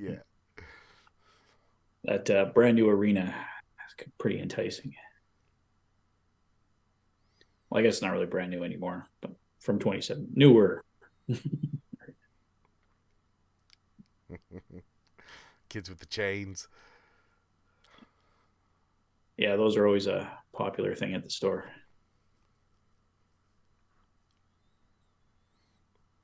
All right, getting ready here to drop the puck. 11:02 to go here in the second period. Shots are evened up now, 13-13, and the score is even as well, 1-1. Connor McDavid out with Connor Brown and Evander Kane. Darnell Nurse has it in the Oilers zone and sends it up. And Kane's got it into Seattle territory, winding up, takes the puck in behind the net, out in front for Brown. He just couldn't quite get the puck in front. Nearly a good opportunity there for Connor Brown. He has a couple goals already here in the preseason. Evander Kane back on the attack with Connor Brown. Brown trying to get control of the puck in the corner, back to the point. Nurse with a shot from the point, blocked. And the Kraken will get it back up into Oilers territory.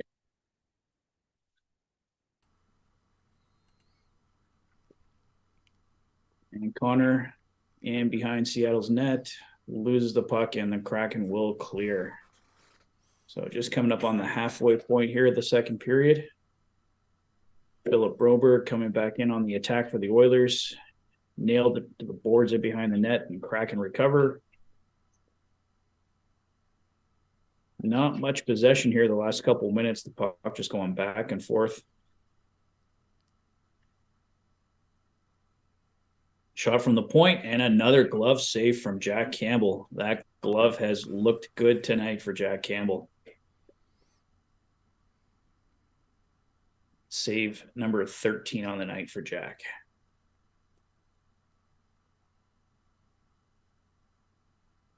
Who will be the 12th forward? Crayon Pop asks. Yeah. Yeah, like I mentioned a few times, I think my guess is Raphael Lavoie right now. I don't know, Who are you thinking based on what you've seen, Toph? I think Lavoie is likely, at least at the beginning. Yeah. Hasn't done too bad, and I think they want to get a good look at Lavoie and what he's capable of. It may not be explicit, but I think this is the make or break year for Lavoie. He's either ready or he's not.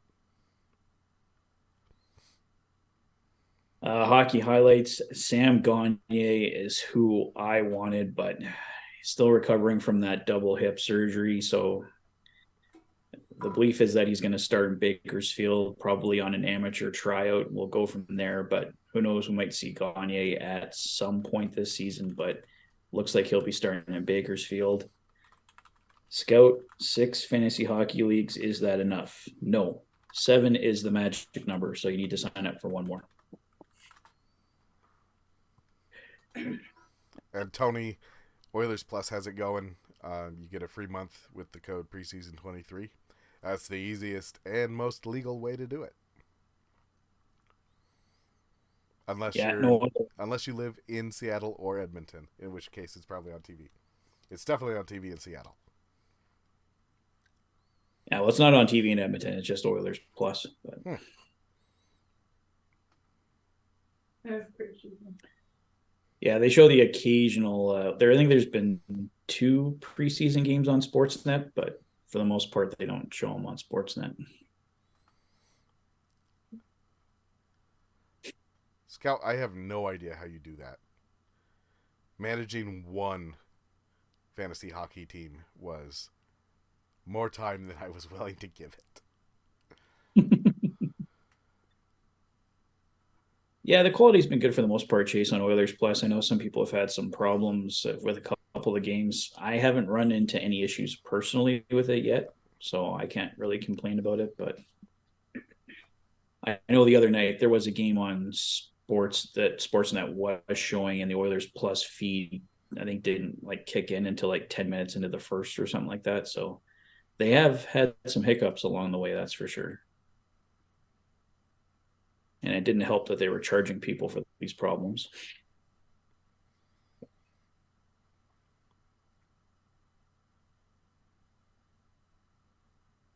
All right, so the Oilers in the Kraken zone trying to pick up the puck, but the Kraken have it here and bring it back into the Oilers zone. Ben Gleason looks like he's headed back to the penalty box once again. Yep. Tripping? Yeah. Yep. Yeah, so that'll be penalty number 2 for Ben Gleason. The Oilers killed off the first one. So the third power play of the night for the Kraken. They are 0 for 2 and looking to break that, but the Oilers looking to stay perfect on the penalty kill.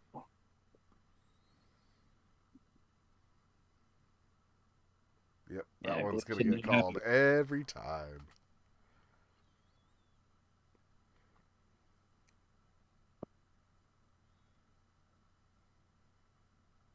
And the Kraken control off the face-off, looking to get puck to the net. Shot goes wide. Different angle they got going here on the TV. You're getting the overhead view.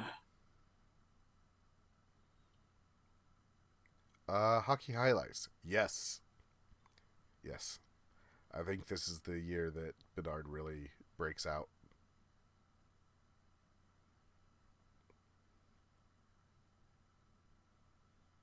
Well, Jad, to you too.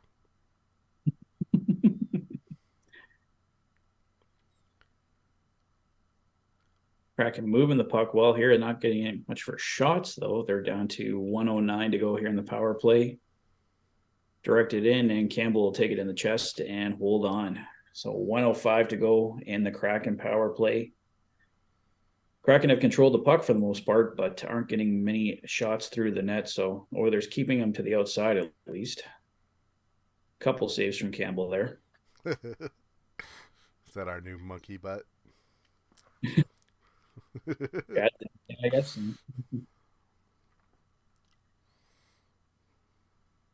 Derek Ryan on the face-off here up against Yanni Gourde. And the Oilers trying to get control here off the face-off.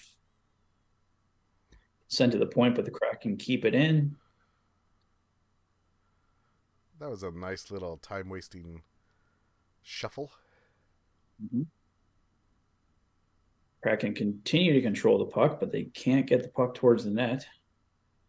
Have it in the corner now. Another shot is tipped, goes wide. Kraken have it in behind the net. Off to the sidewall. 28 seconds to go in the Kraken power play. Shots tipped toward the net. Campbell's got it and covers up. Wow. That was a dangerous one. I think even Campbell didn't know if it had snuck in. Yeah, that was their best opportunity on the power play by far. But Campbell up to the task. So 22 seconds to go in the Seattle power play. Yeah, he's got it under his pad, and he's just like, I'm not moving. Yeah, they were trying to get in there, but Broberg clearing the Kraken player. And there's a battle for the puck in the corner here. 12 seconds to go in the Kraken power play. The Oilers pick it up and send it down. Looking for the short. Janmark in front. Oh, great opportunity there for Matthias Janmark, but Philip Grubauer with the save. And the Oilers have killed off the power play. Perfect 3 for 3 on the penalty kill tonight for the Oilers. Yeah, and they're looking good on that penalty kill. Looking real good. Couple opportunities, but for the most part, keeping the Kraken to the outside and Campbell coming up big when the Oilers need him to. Oilers clear it down. Ben Gleason trying for that puck, but Grubauer comes out to play it. And the Kraken back on the attack here. Send it out in front. Puck is tipped back and behind the net. Evander Kane comes up with it, and he'll send it up to center ice. Yeah, it looks like this one's going to be icing, yeah. Yo. So Evander Kane ices it, and we'll have a face-off in the Oilers zone with 6:19 to go here in the second period. The second period just flying by here. And Seattle now ahead in shots, 18-14, but 3 power plays helping out that cause.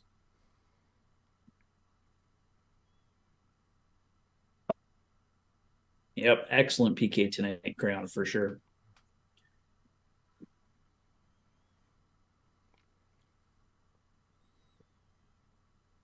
Oilers control off the faceoff, but the Kraken recover at center ice. Coming right back in. There's a good opportunity right in front, kicked out by Campbell, and the Oilers come right back. Connor has it into Seattle territory.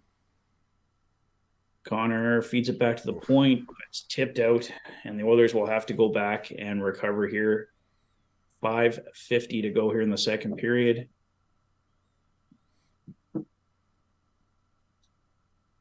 Kane has it at center and dumps it in behind the Kraken net. Connor Brown going back for it. Oh, nice hit by Kane in the corner. Trying to steal the puck out in front, but can't get the puck. Battle for it along the boards. But the Kraken come up with it. So the McDavid line trying to get something there going for the Oilers. Some nice hits from Evander Kane, but nothing much on the offensive attack there for them tonight. Connor coming in, and it's gloved by Philip Grubauer. Connor does have the lone goal in the night for the Oilers, though. So off a beautiful feed from Evan Bouchard back in the first. Yeah, they're certainly not pushing as much as they were in the first in this second. Which part of that is that, 6-7 minutes of this were Kraken power play? Yeah. The dude behind him just having a good time. Yeah. That kid looks very uncomfortable. Probably his first time up on a big screen, rocking the last retro jersey for the Oilers. They're giving him an easy one to start with. He had to spell Connor Brown.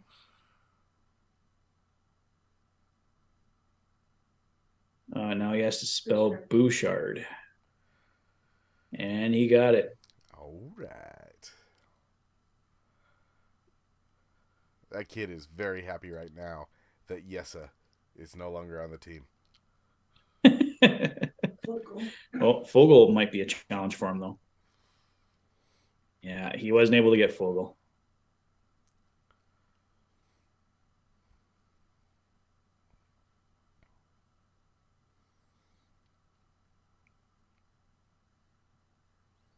Yeah, I could see Fogel giving you some challenges if you're not, or if you're not a Oilers fan.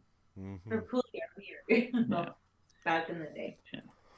I'm writing down all the names constantly, videos and stuff. So look at that little boy and his moves.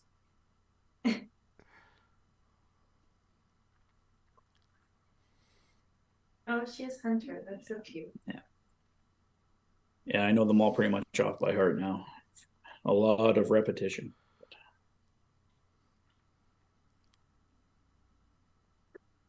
Shot off the faceoff from the Oilers, but a nice save by Grubauer.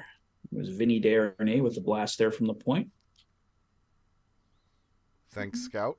And yes, it's a very nice chair.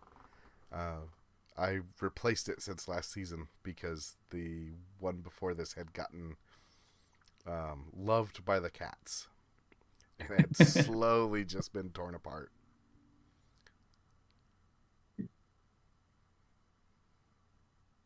Oilers trying to get control here and behind the net. Nuge battling. He's out there with Draisaitl and Hyman. Hyman picks it up. They're in front. Just Desharnais nearly got a blast, but I think his stick broke there on him when he was taking the shot. But I think we're getting a Seattle penalty here. They're about due for one. I think the Oilers have gotten the last three. Ooh, slashing. Yeah.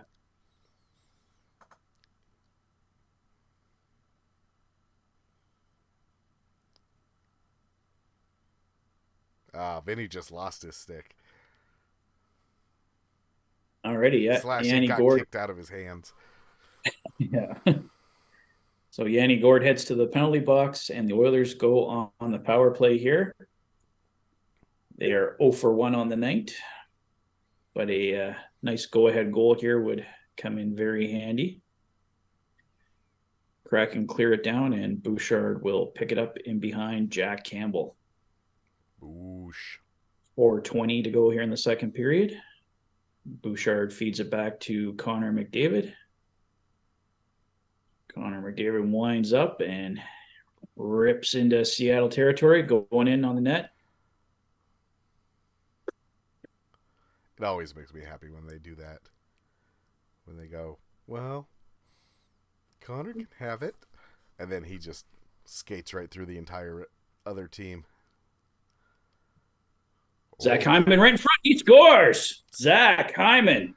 We knew he was going to get one. Alone in front. Yeah, he was getting the chances early in the game. Zach Hyman had 2 or 3 chances early. He scores on the power play, and the Oilers take a 2-1 lead. Nice snap there from Zach Hyman in front.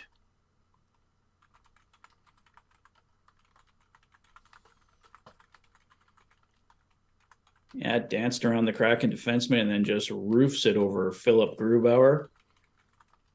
And a 2-1 Oilers lead. Nuge will get the primary assist there.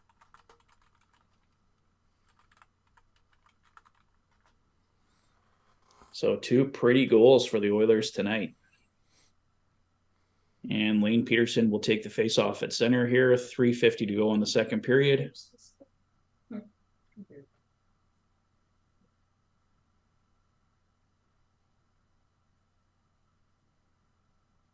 And the puck sent down in behind Jack Campbell. Kraken trying to get this one right back.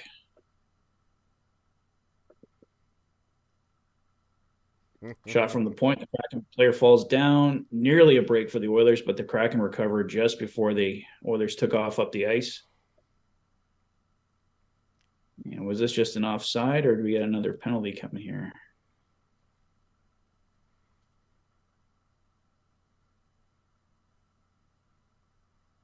Looks like the Kraken were just offside. So face off by the Oilers blue line.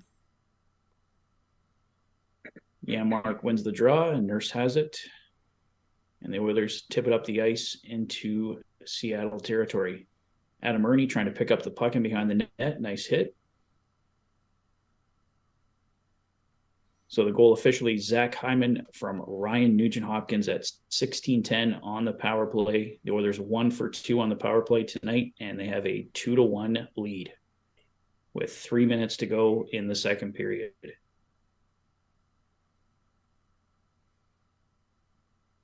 You've been practicing your play-by-play there, Patrick?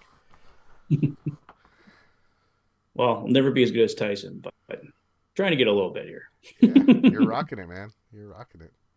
Scout agrees.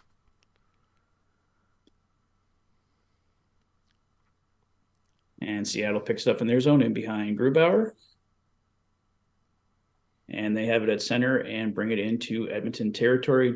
Jared McCann over, shot on Campbell. Looks like it was deflected up and over. So we will have a face-off in the Oilers zone with 2:26 to go.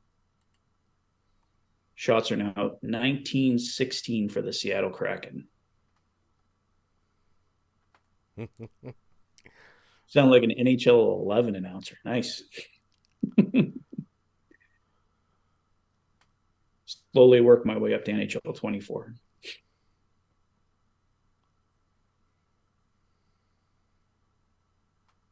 That's the one, Scout. Yep. Yeah. Sent it down does here. not go flat, and it doesn't have the hard lumbar. It's only soft. That does sound nice. Oilers battling for it, but the Kraken come up with it in their own zone, and they will come back into Oiler territory. Shot from the point. Oof. Nice save by Campbell, and the rebound goes up over the glass. Yeah, Campbell continues his strong preseason play. I'm thinking he gets the start for the home opener here. He's just been excellent in here in the preseason. It's been great to see. Yeah, he's really got it going. And I think that's the first rebound he gave up this whole night so far. And it was a dangerous one, but he was still in the way after giving up the rebound, so it worked out. Yeah, no, I heard he was trying a lot of different things over the summer and working on his mental health and everything like that too. I think a lot of his troubles last year were just getting so down on himself. So if he does give up a goal, just don't blame himself. Just let it go, get on to the next one. And I think that'll make a big difference for him. And the Oilers can, of course, give him much better defensive play in front of him. Yeah, that's probably about right, Scout. It's made for big boys. Looks like that one was off the post for the Oilers. Sorry there, Toph. No worries. I'm talking about chairs. So Robert keeps it in at the point. Over to Nurse. Nurse tipped in front. Oh. Good opportunity there for the Oilers, but Grubauer comes up with it. 45 seconds to go here in the second period.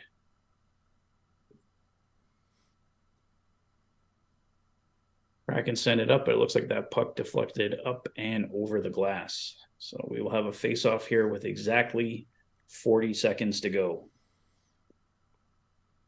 Laura is just barely in your feed, by the way.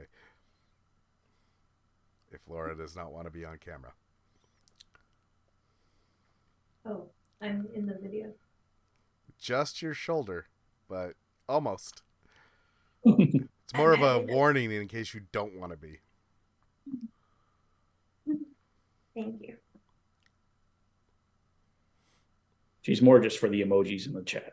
Yeah. Gotta get them dinosaurs. Another amazing glove save there from Jack Campbell. That glove is getting some work tonight, but Jack Campbell has been up to the task.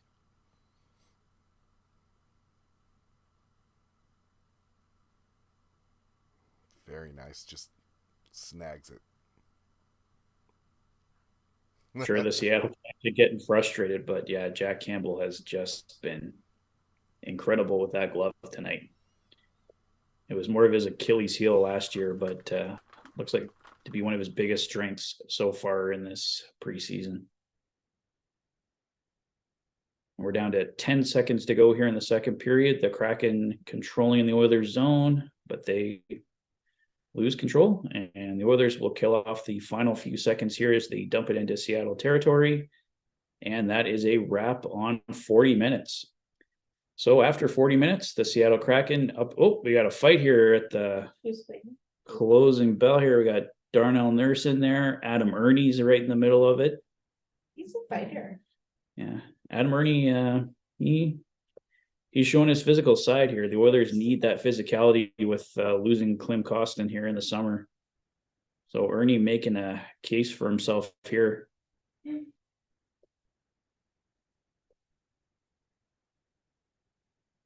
But everyone's broken up here, and it looks like they're going to head their separate ways here for the second intermission. So after two, Seattle up in shots 23-17, but the Edmonton Oilers perfect on the penalty kill tonight, pick up a power play goal for themselves, and they lead 2-1 after two. Connor McDavid and Zach Hyman, the goal scorers for the Edmonton Oilers tonight.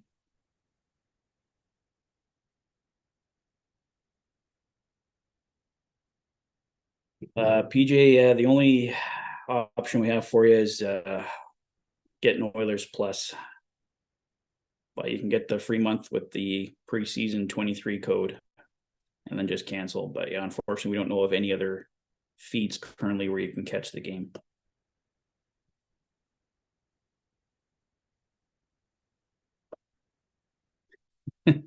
Scout's calling for a Laura face reveal.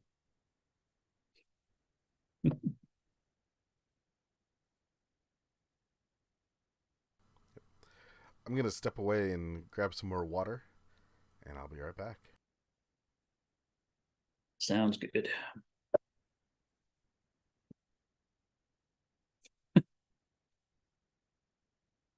Well, one of those lovely faces is leaving now.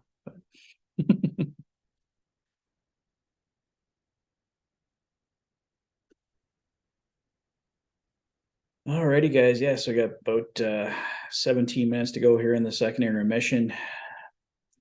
Kind of trading periods there. The Oilers were the dominant team in the first period, but Seattle, thanks to 3 power plays, controlled much of the second period. But the Oilers perfect on the penalty kill, and they leave the second period up 2-1. So after tonight, preseason is all wrapped up, and we get the regular season opener next Wednesday, October 11th, 8:00, Oilers Canucks.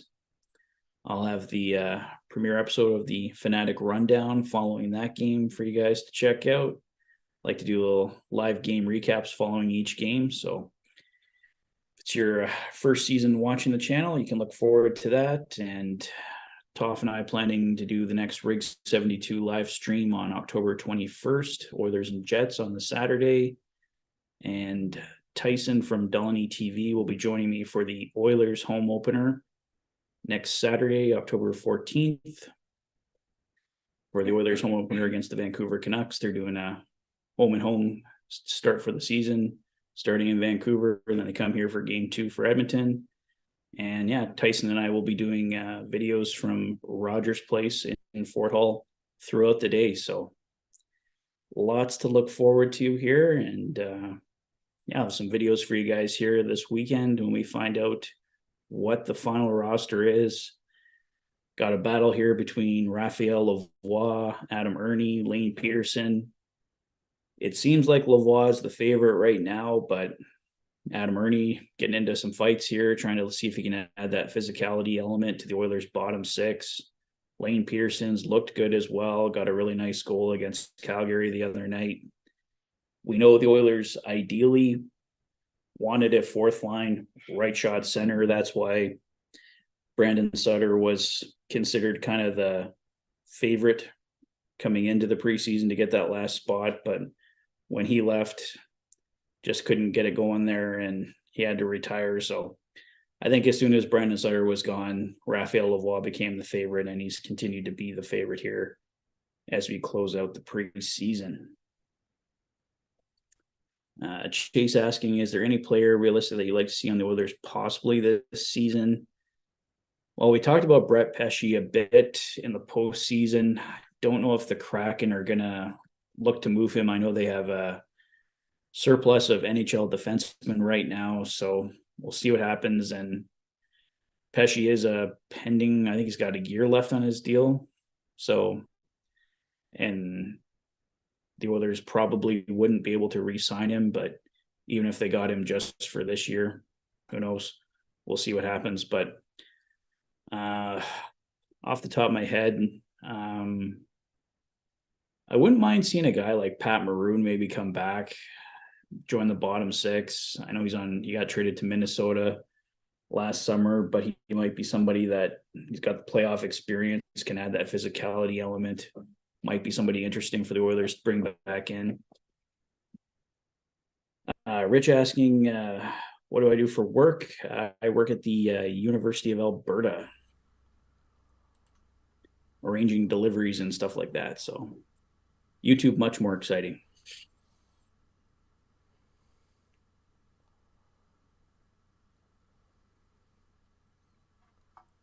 Yeah, Peter not joining us tonight. He's usually in on Tyson streams, but haven't seen Peter so far tonight. Might see him for the next one here for the regular season.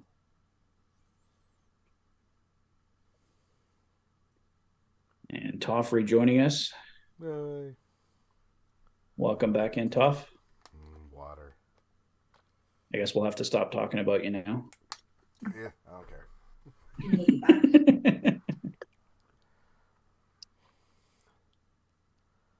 Showing pickleball highlights now. We're really getting through them. Do you want this? Oh, that's nice. Yeah, the Oilers had a pickleball tournament when they were in Seattle on last Sunday, I believe it was.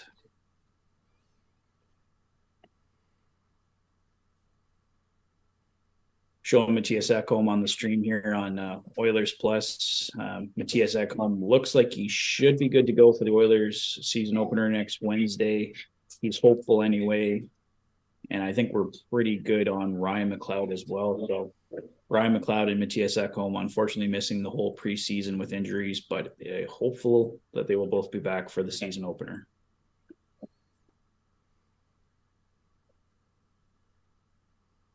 But it has given the Oilers the opportunity to see more guys a little bit longer, I guess. So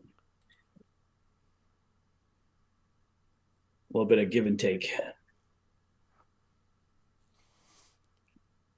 Chase, yes, I do. I actually teach BizCom right now. So I guess my question is that for grad school as in you're already in, or for grad school as in you're applying?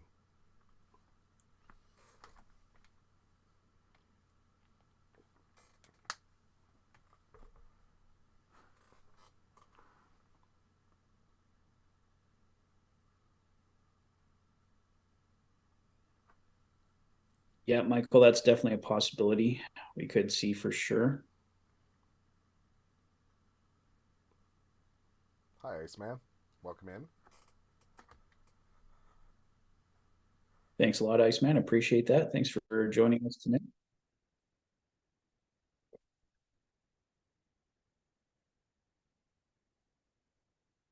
It's all good. All good. So we're about 10 minutes away from puck drop here for the third period.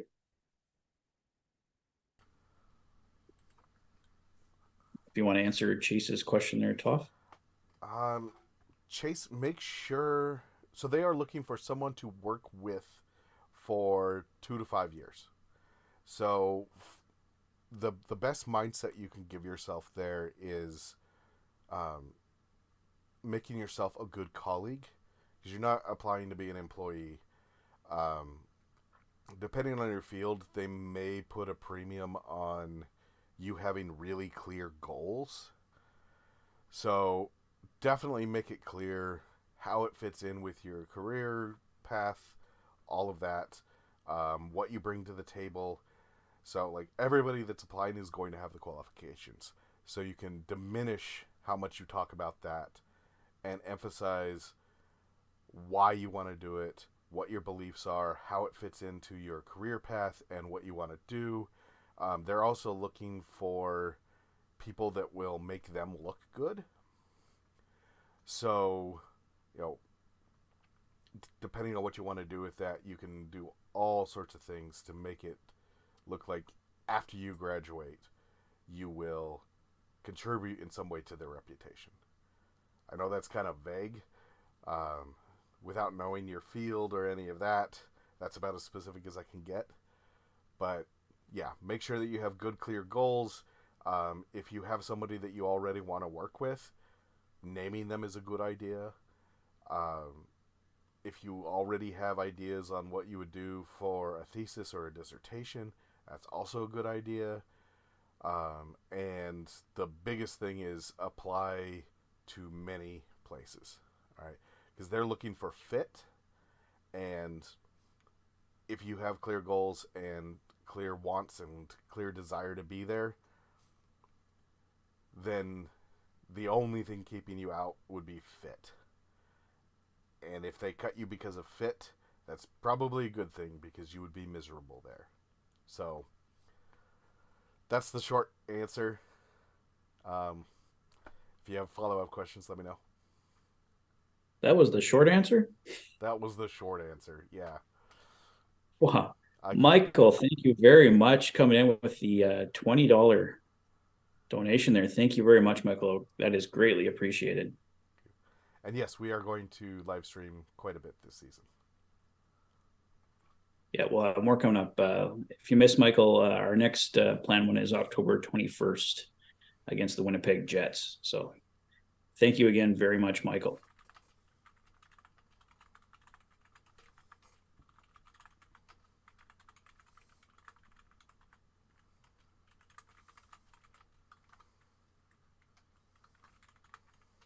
Yeah, we got a hockey podcast going here and an educational podcast at the same time. So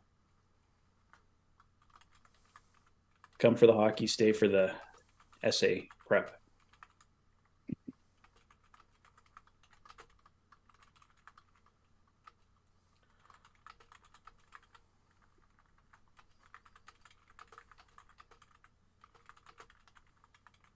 Yeah, PJ for Oilers Plus. I know I subscribed when the Young Stars Classic was on, like re-upped for another year.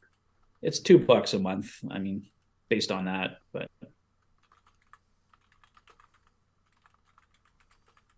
if you pay full price, it's probably a little pricey. But if you get it with one of the discount codes, I don't think it's too bad. I guess it depends how much you like the behind the scenes stuff.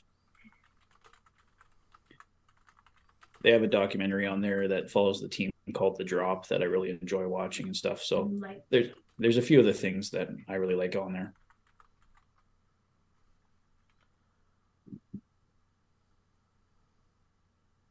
But hopefully they keep adding more content to it too if it's pay service for sure.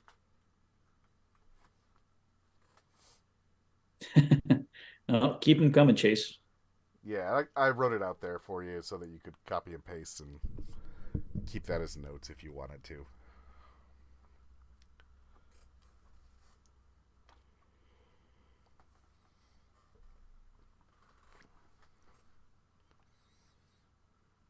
And that's more for cover letters than other kinds of letters.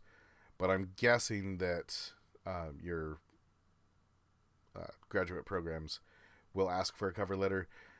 Do not go over 2 pages on those cover letters. And if the request for materials says a 1-page cover letter, they mean it. Their first cut is going to be, did you follow directions?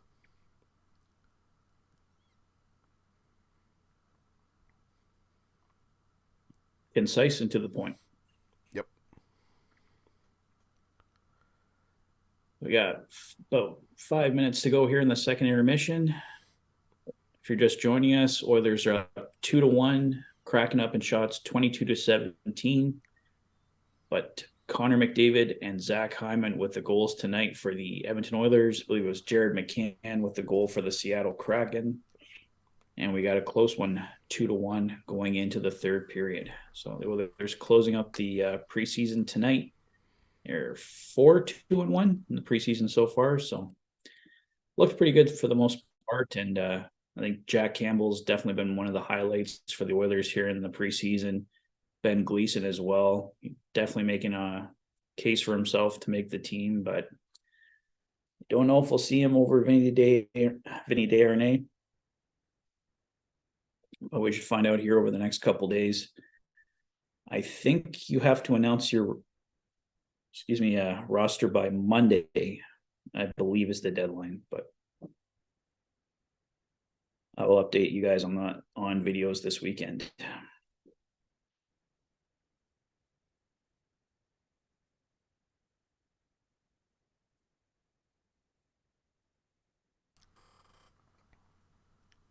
And as we know, Raphael Lavoie vying for that 12th and final forward spot.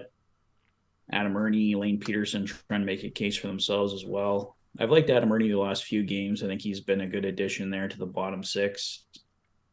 Even if he doesn't make the Oilers, I think there's a good chance he does get a contract and ends up in Bakersfield, but we'll see what happens. Lane Pearson, of course, already under contract with the Oilers.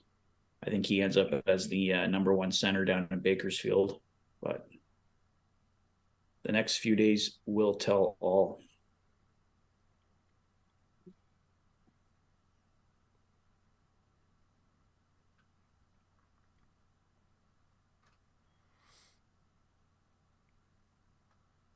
Off providing some more information there in the chat. Oh yeah, I'm actually teaching cover letters right now, so I've got a lot to say because it's real fresh in my mind. Well, there you go. Lots of good information for you, Chase.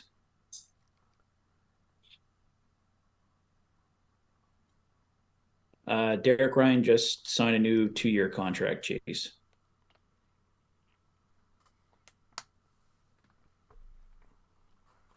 Yeah, so he's like I said, 2 years, $900K a year. I think there's a chance this is maybe his last season up with the Oilers. I could see him possibly ending up as a guy in Bakersfield in year 2 of that contract. We'll see how it goes. Like if he has another amazing year, totally possible he remains back up with the Oilers, but we'll see what kind of challenges the Oilers get in the bottom six. If there's more guys showing up, they look like they're ready to go. But I think Derek Ryan took that 2-year contract with the knowledge that he might have more of a mentor role in the second year, teaching the guys in Bakersfield, but we'll see what happens. Definitely expect him up with the Oilers for pretty much all, if not all of this upcoming season. But with that $900K contract, they have the option to move him back and forth there. Yeah, off the prof. Yeah, I think he'll get your wish, Magic. I think we'll be there. Be the guy at the end of the day there with the 12th forward spot. Yeah, Broberg has looked good tonight, Michael, for sure. He's some big hits. I liked how he's clearing out the front of the net as well. He needs to have a big year, but I think he's looked good so far for the most part of the preseason, and just have to see that translate to the regular season here. It's definitely a show me year for him. It's a contract year as well. So if he wants a slightly bigger contract, I don't know how much of a raise he'd be looking at getting, but how he performs this year will obviously be the big determining factor. Well, we said the Kraken were the better team in the second period, outshooting the Oilers 17-5, but the Oilers with the only goal. So 21 saves tonight for Jack Campbell, .955 percentage. So yeah, Jack Campbell has been pretty much lights out here in the preseason. Just hope we can get that to translate to the regular season here. just about ready to go here for the third period. And we'll see if the Oilers can close out this preseason on a high note and pick up win number 5.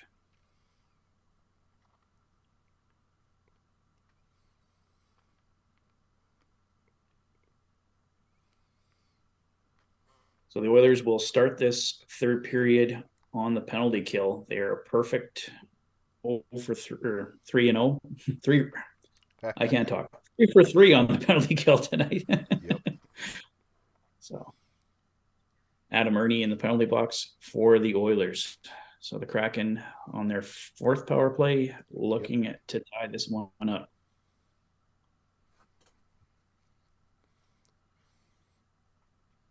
Good opportunity out in front. Looked like it was blockered away there by Campbell. Kraken moving the puck around in the Oilers zone. It's fed back to the point.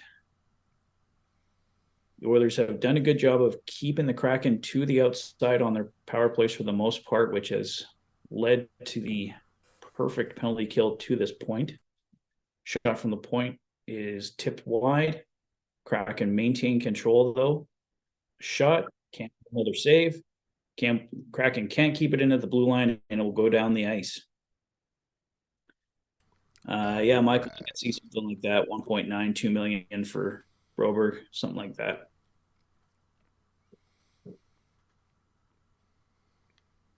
Yeah, I guess Bouchard got like 3.9 million, so Broberg will definitely be getting less than that. So probably something in the $2 million range at most. First half of the season easier or tougher than the second half? To be honest, I haven't looked at the schedule too much beyond the start of the season. Because last year, the first half was definitely tougher because the Oilers went on that absolute tear in the second half. I'd have to bring up the full schedule here.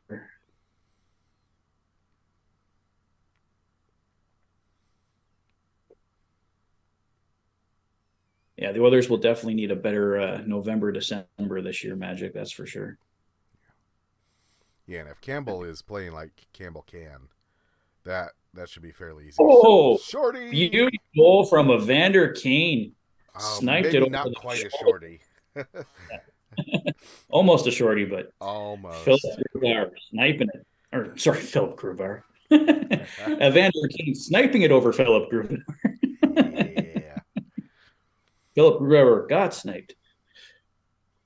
Nice feed up from Bouchard, Evander Kane over the blue line, and then right over the glove of Philip Grubauer. So the Oilers taking a 3-1 lead here in the third period.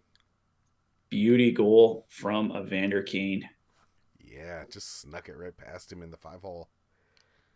Nice. Excellent shot.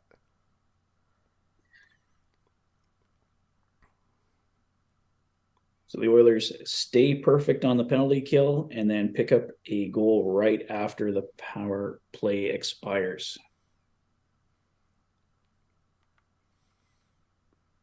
Yeah, absolutely, Michael. Beautiful snipe there from Evander Kane. All the goals for the Oilers tonight, really nice. And with the way that Grubauer has been playing, they have to be nice because he's had some excellent saves tonight. Well, good opportunity for the Kraken here in front. Their shot, and looks like another glove save there for Jack Campbell. The glove stays hot. Yeah, Jack Campbell looking really calm and composed. I think you were mentioning there with Toph in the second period. They're not seeing many rebounds from Jack tonight. Doing a good job of controlling the puck. Yeah, I'm pretty sure, and this would be impressive if it's true, that he's had one rebound, that he's given up one rebound. He's definitely only given up one, like, fat, juicy rebound. Yeah. And even then, the Oilers did a good job of controlling it. So. Yep.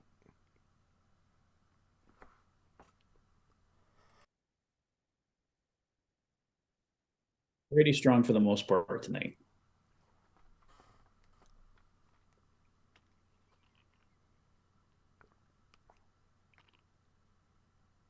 And yeah, Halloween's upcoming, Darcy.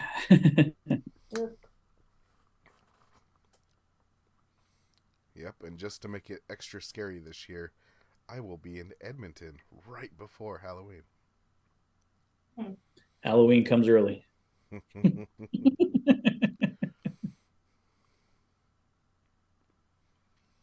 Scout missing the old Sportsnet scoreboard.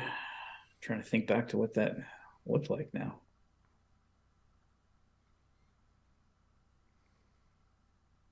I think I know what you're talking about, Scout, though. Yeah. Everything gets updated all the time now. It's hard to. Kraken with another shot, another save by Campbell. They have the puck in behind the net, trying to get out in front, back to the point. Kraken move the puck around the perimeter. Battle for it in the corner. Oh, looks like a Kraken player tripped or slipped on the ice there or something. That looked like an Oiler knocked him down. But here's an opportunity for Bouchard. Oh, and a nice save by Grubauer in front there. Ooh. Good opportunity for Bouchard. I don't think he got everything he wanted to on that shot, but nevertheless, a good save from Grubauer. Nice feedback from Matthias Janmark on the shot.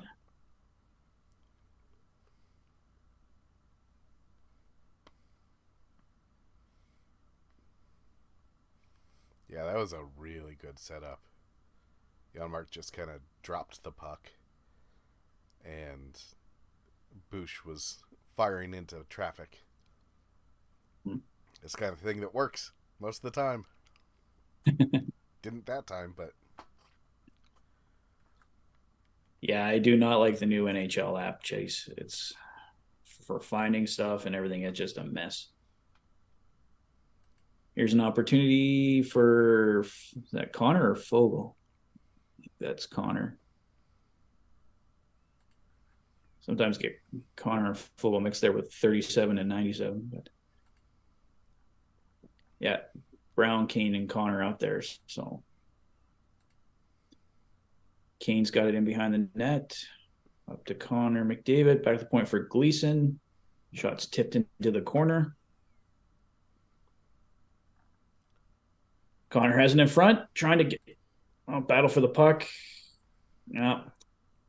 Gets sent back to the point, but the Oilers keep it in. CC across to Gleason. Evander Kane has it on the point. Gleason coming down with a backhand, stopped by Grubauer. Connor has the puck in the corner, back to CC at the point, over to Gleason, back to CC at the blue line. CC sends it in behind the net. Kane tried to get to it, but the Kraken recover and get it back to center ice.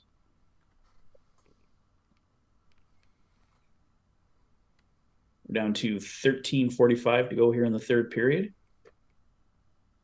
Draisaitl has it at the blue line, but the Kraken recover, and Desharnais sends it back in. Draisaitl throws it in behind the net. Nuge trying to pick up the puck in the corner. The Oilers have it at their own blue line and dump it down deep into Seattle territory. Kraken pick up the puck on the wall, and we'll move out into center ice. They get it down deep in behind the Oilers' net. The Oilers recover and send it back out. Some back and forth play here over the last couple minutes.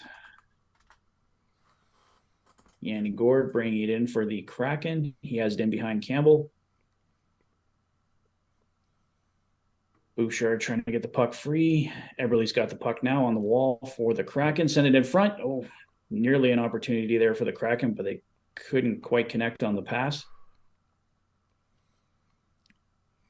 Kraken send it back to the point. Oof. Shot tipped in front. They couldn't quite get it on net, though, and the Oilers clear, and it looks like it will be an icing call here on the Oilers with 12:26 to go here in the third period. They've caught up in shots. It's now 22-23. Yeah, the Oilers at one point had a large lead on the shot clock. Kraken changing that big time in the second period.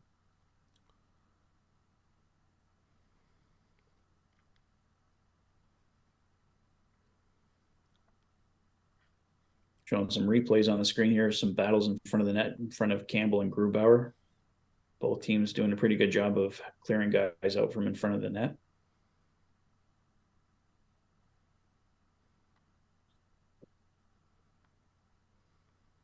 Draisaitl on the faceoff. Kraken control in the Oilers zone.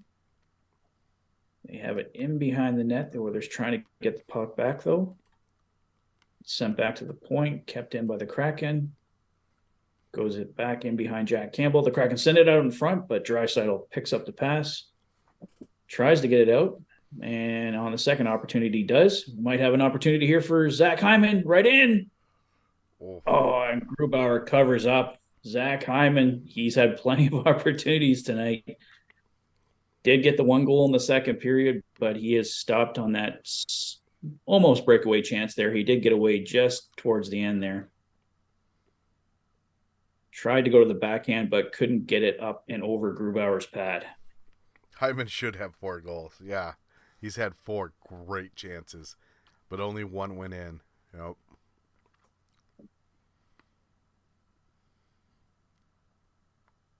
Feel like we say that about Zach Hyman a lot. Oh, he could have had 4 or 5 tonight or something like that, but it's usually because his goals are getting called back for goaltender interference. He usually does score. It's just, will the goal count? Hopefully he has better luck with that this year.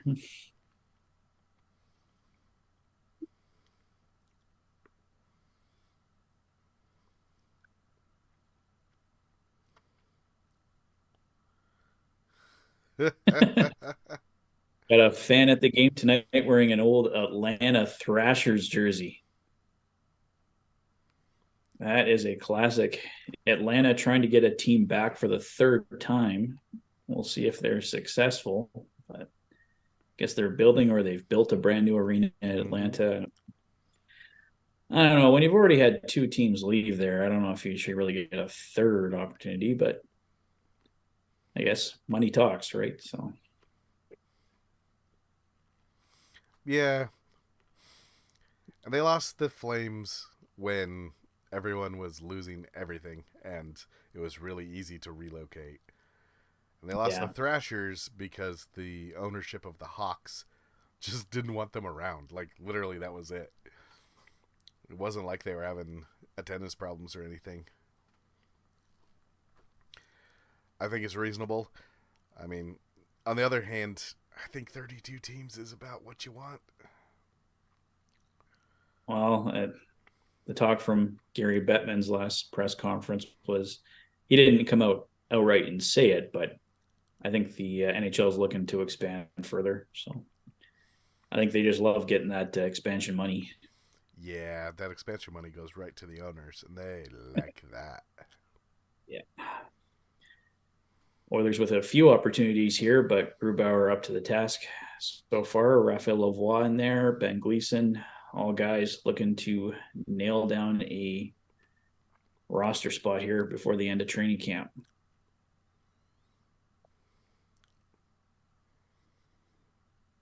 Lane Peterson on the faceoff here. 11:42 to go in the 3rd period. The Oilers continue to lead 3-1. Off goals from Connor McDavid, Zach Hyman, and Evander Kane.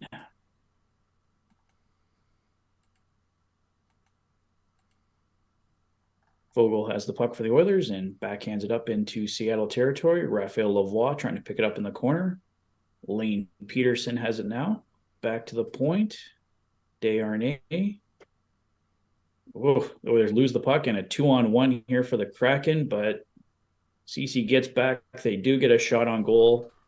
Campbell takes it in the chest and will cover up. Very nice cover. So, yeah. Campbell continuing to look strong here tonight. I believe that was save number 24 on the night for Jack Campbell.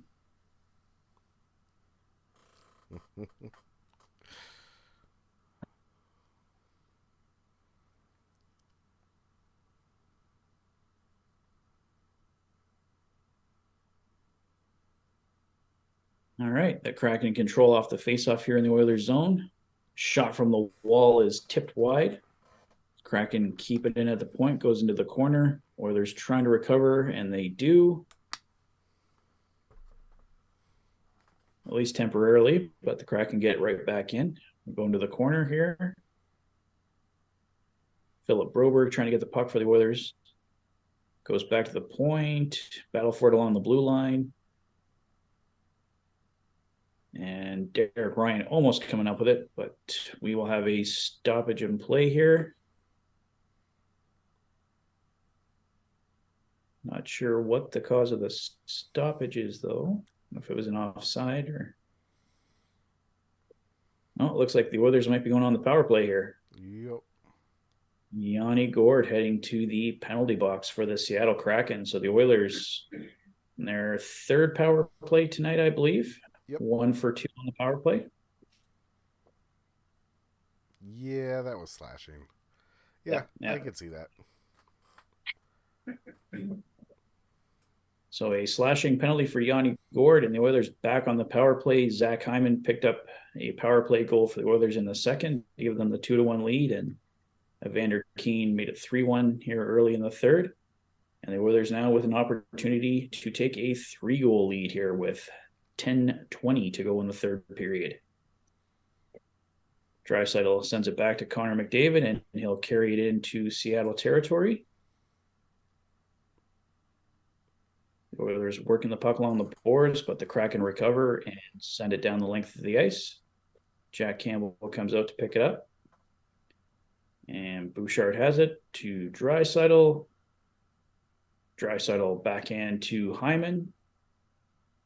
Hyman sends it around the boards to Nuge.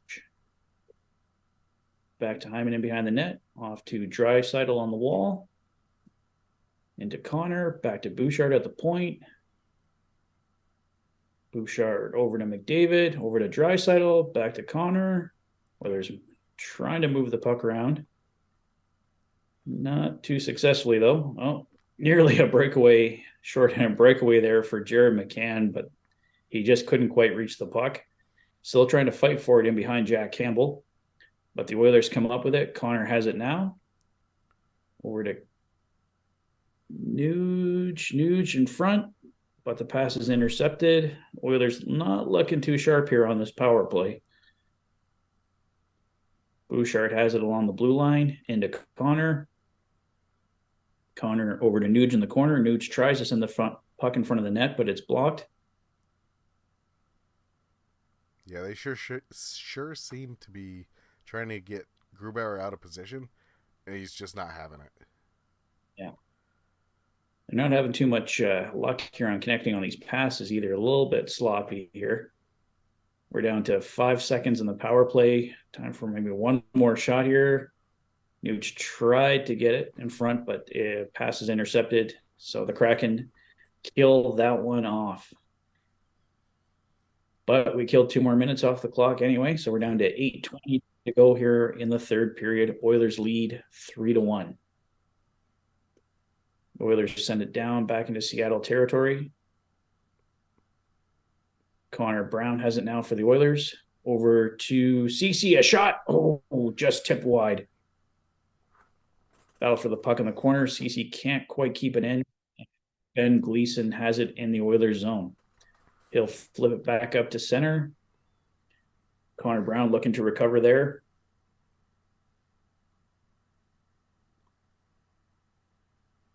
Seattle has it now in the Oilers zone, moving the puck around. Derek Ryan intercepts, and the Oilers get the clear.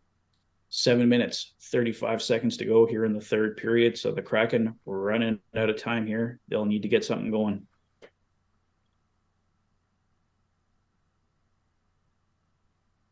The Oilers send it back down deep, and Grubauer comes out of his net to knock it down. Kraken get the clear. Nice hit along the wall there from Fogle. And the Oilers just content to send it back into Seattle territory. Kraken come back, trying to get it in across the Oilers' blue line. Broberg, nice work along the boards there. Takes his guy down. Broberg, like Michael mentioned earlier, looking very good tonight for the Oilers. Desharnais taking his man in behind Jack Campbell. As the Oilers try to come up with it here. Sent back to the point, but the Kraken keeping it at the point. Adam Larson there, shot there from the Kraken. And Jack Campbell has it, and we got a little fight going here in front.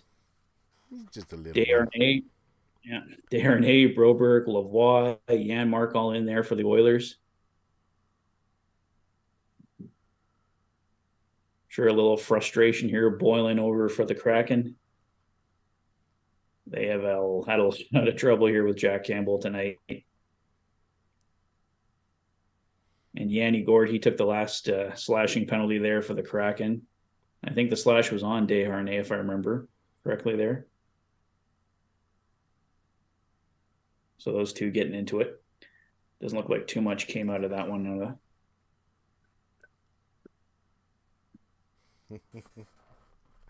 Watching the people behind the reporter is very funny. 50-50 jackpot for the Oilers tonight, up to 109,000. Not bad for a preseason game. I don't think any of us would mind winning that one.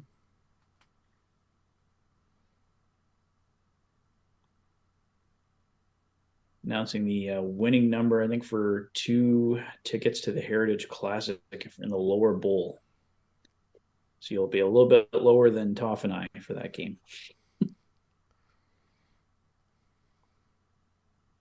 We're up in the corner. Yeah, but that means that we can see everything. Yeah. I mean, the arena is going to be in the middle of a football field. There's not really any close seats. Yep. Yeah.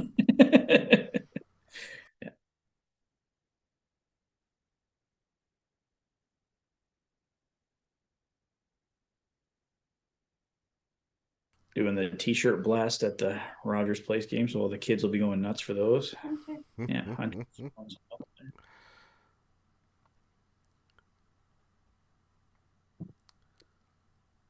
It's kind of neat seeing all the in-arena stuff on the feed. Yeah, because they don't really show as much of that on Sportsnet, right? So ESPN. Yeah, I mean, this would be commercials right now. Yeah. Hey, Mike, welcome in. Yeah, I think Lavoie is going to get that 12th forward spot. If Ekholm can't start the year, would you keep Gleason up? Probably. Gleason has looked good, but from the sounds of it this morning in Ekholm's press conference, it sounds like he's hoping to be ready to go for game 1 of the regular season. So I'm betting we're going to see Ekholm in because he's still got another 4 days to work on his nagging little hip injury there. So Jay Woodcroft already said if it was playoffs, Ekholm would already be up and playing. So I think we'll see him for game 1 of the regular season. But if he's not ready to go for whatever reason, I think Ben Gleason would definitely be a good choice. He's had a really strong preseason. And yes, beautiful goal for Evander Kane tonight. Connor McDavid. I think they've all been beauty goals tonight. Yeah, I haven't noticed Lane Peterson as much tonight. I think he's going to be sent down here on waivers this weekend. And like I mentioned earlier, I think he'll be our number 1 center in Bakersfield this year. Did score a pretty goal the other night against Calgary, though.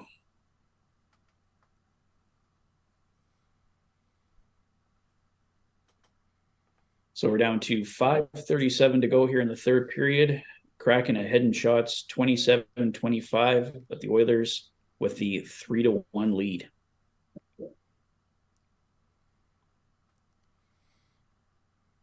Yeah, I could see that. Pretty good. Campbell's had an amazing preseason so far, so I just hope it can carry over to the regular season here. But yeah, I think right now he's the odds-on favorite to get the opening start of the season against Vancouver next Wednesday. Yeah, I'm less worried about him starting well at this point because of this preseason than recovering from whenever it doesn't go well. Because it'll inevitably not go well at some point.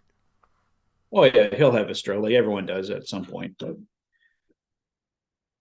just tonight in particular, I just Yeah. loving seeing all the glove saves, just with all the troubles he had with the glove last year, and seeing so Absolutely. many times where he's looking down at the glove after the puck's gone into the net. So just seeing him make all those strong glove saves tonight has just been really reassuring.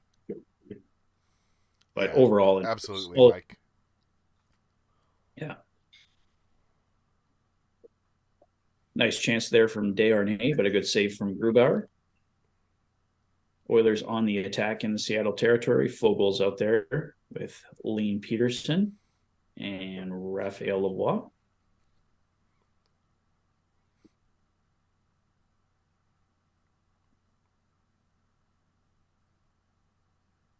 Broberg picks up the puck in the corner, takes it in behind the Oilers net, and the Oilers break out here with 3:53 to go here in the third period.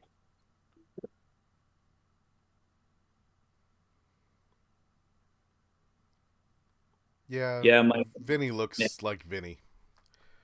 Um, he certainly hasn't gained a step or gotten better with handling the puck. It's not that he's bad. It's just that that's kind of not his game. Yeah, I've been way more impressed with Ben Gleason than Phil Kemp in the preseason here. Gleason's definitely got the best shot at possibly stealing a spot, but I think Phil Kemp will be a strong call up for the Oilers if they do run into injury problems.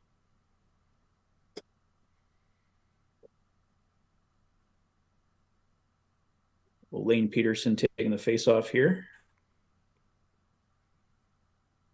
to the right of Jack Campbell. Lydell, the answer to that is always yes. Yeah, you never turn down that possibility. This team has the ability to score at will. But they don't really have to at this point. They got a nice kind of a 2-goal cushion, but I think we're about another minute away from seeing Seattle pull Grubauer for the sixth attacker. So we might see another empty net goal here for the Oilers before we're done. Another nice glove save from Campbell. Yeah, he's looked excellent tonight. This one off the bounce. Or the tip? Yeah, a bit of a tip there. I think I've really tried to tip it there in front.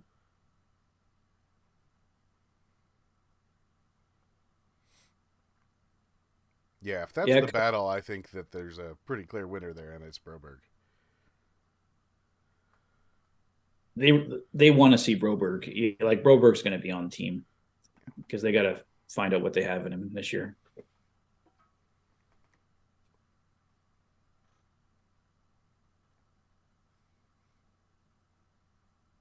The game center is saying that they pulled Grubauer.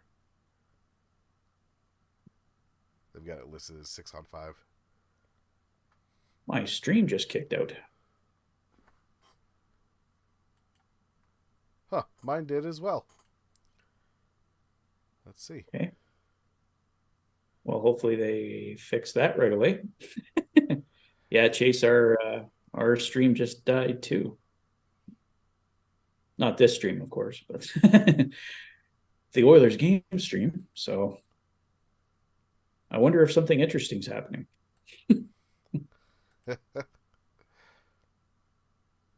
Oh, it fully actually ended. I wonder if there's another stream sitting there now. No, when you go out and come back in, it tells you that it's over. Yeah, mine just has a screen starting soon. Well, hopefully it turns back on here before the game was over. There was about 3 minutes to go last I checked.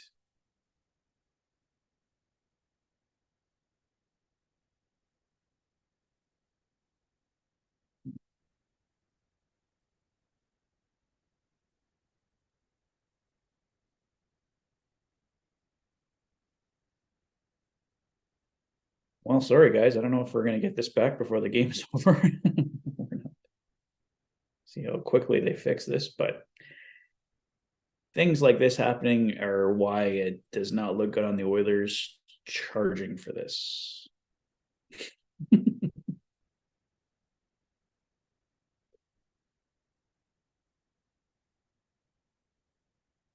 I'll keep trying to get it back on here.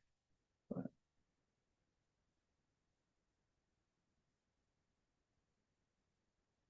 if anybody else gets, yeah, if anyone else has any luck getting in, let us know. But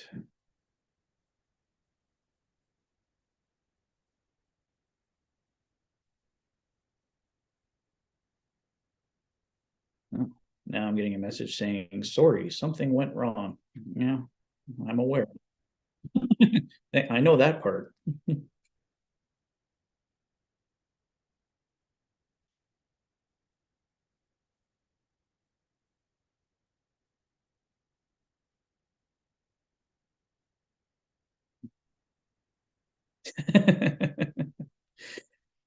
I don't.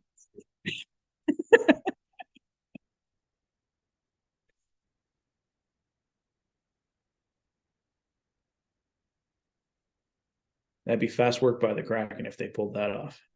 Maybe that's why they cut the feed. You can't watch this.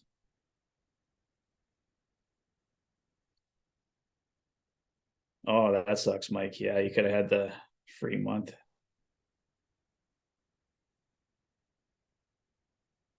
Yeah, this it's not good. Yeah, thanks for joining us. Yeah, sorry for the crappy end of the stream here, but that's kind of out of our control.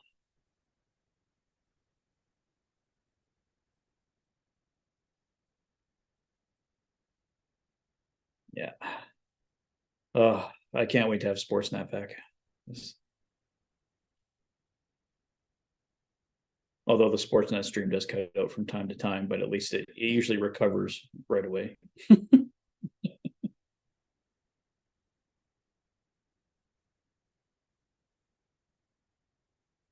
Yeah, I wonder if they were going to bother try to fix it. So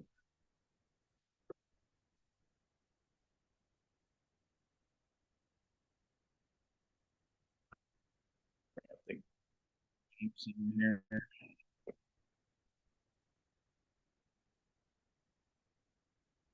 Yeah. Well, Game Center is showing a minute 22 left in the third. Yeah. Net pulled, like you said there, Toph.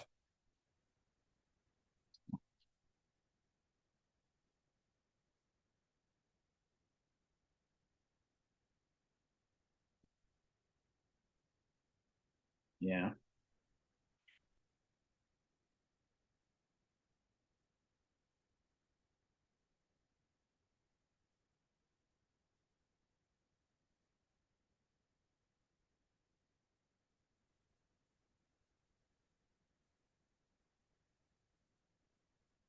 Yeah. No, we'll be doing, we're kind of hoping there's going to be like a tailgate or something at the Commonwealth Stadium parking lot. So we can do some videos from there and do a little pre-game stream and stuff. Game starts at 5 o'clock that day, so we should be able to do some stuff in the afternoon and in the morning. Yeah, I don't think this is going to work. Yeah, it's not a 25 in the game, so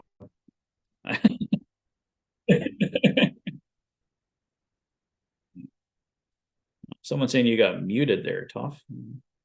Oh, hey, yeah. Apparently, I'm muted. Okay, thanks, David. Thanks for letting me know. I have been talking, and obviously Patrick has been able to hear me since he's been responding. Um, our next live stream will be October 21st, as long as everything goes right. And I will be in Edmonton for the Heritage Classic on the 29th, right? Correct. Yes, on the 29th. Yeah. Yeah, and we'll be doing all sorts of things that day. Yeah.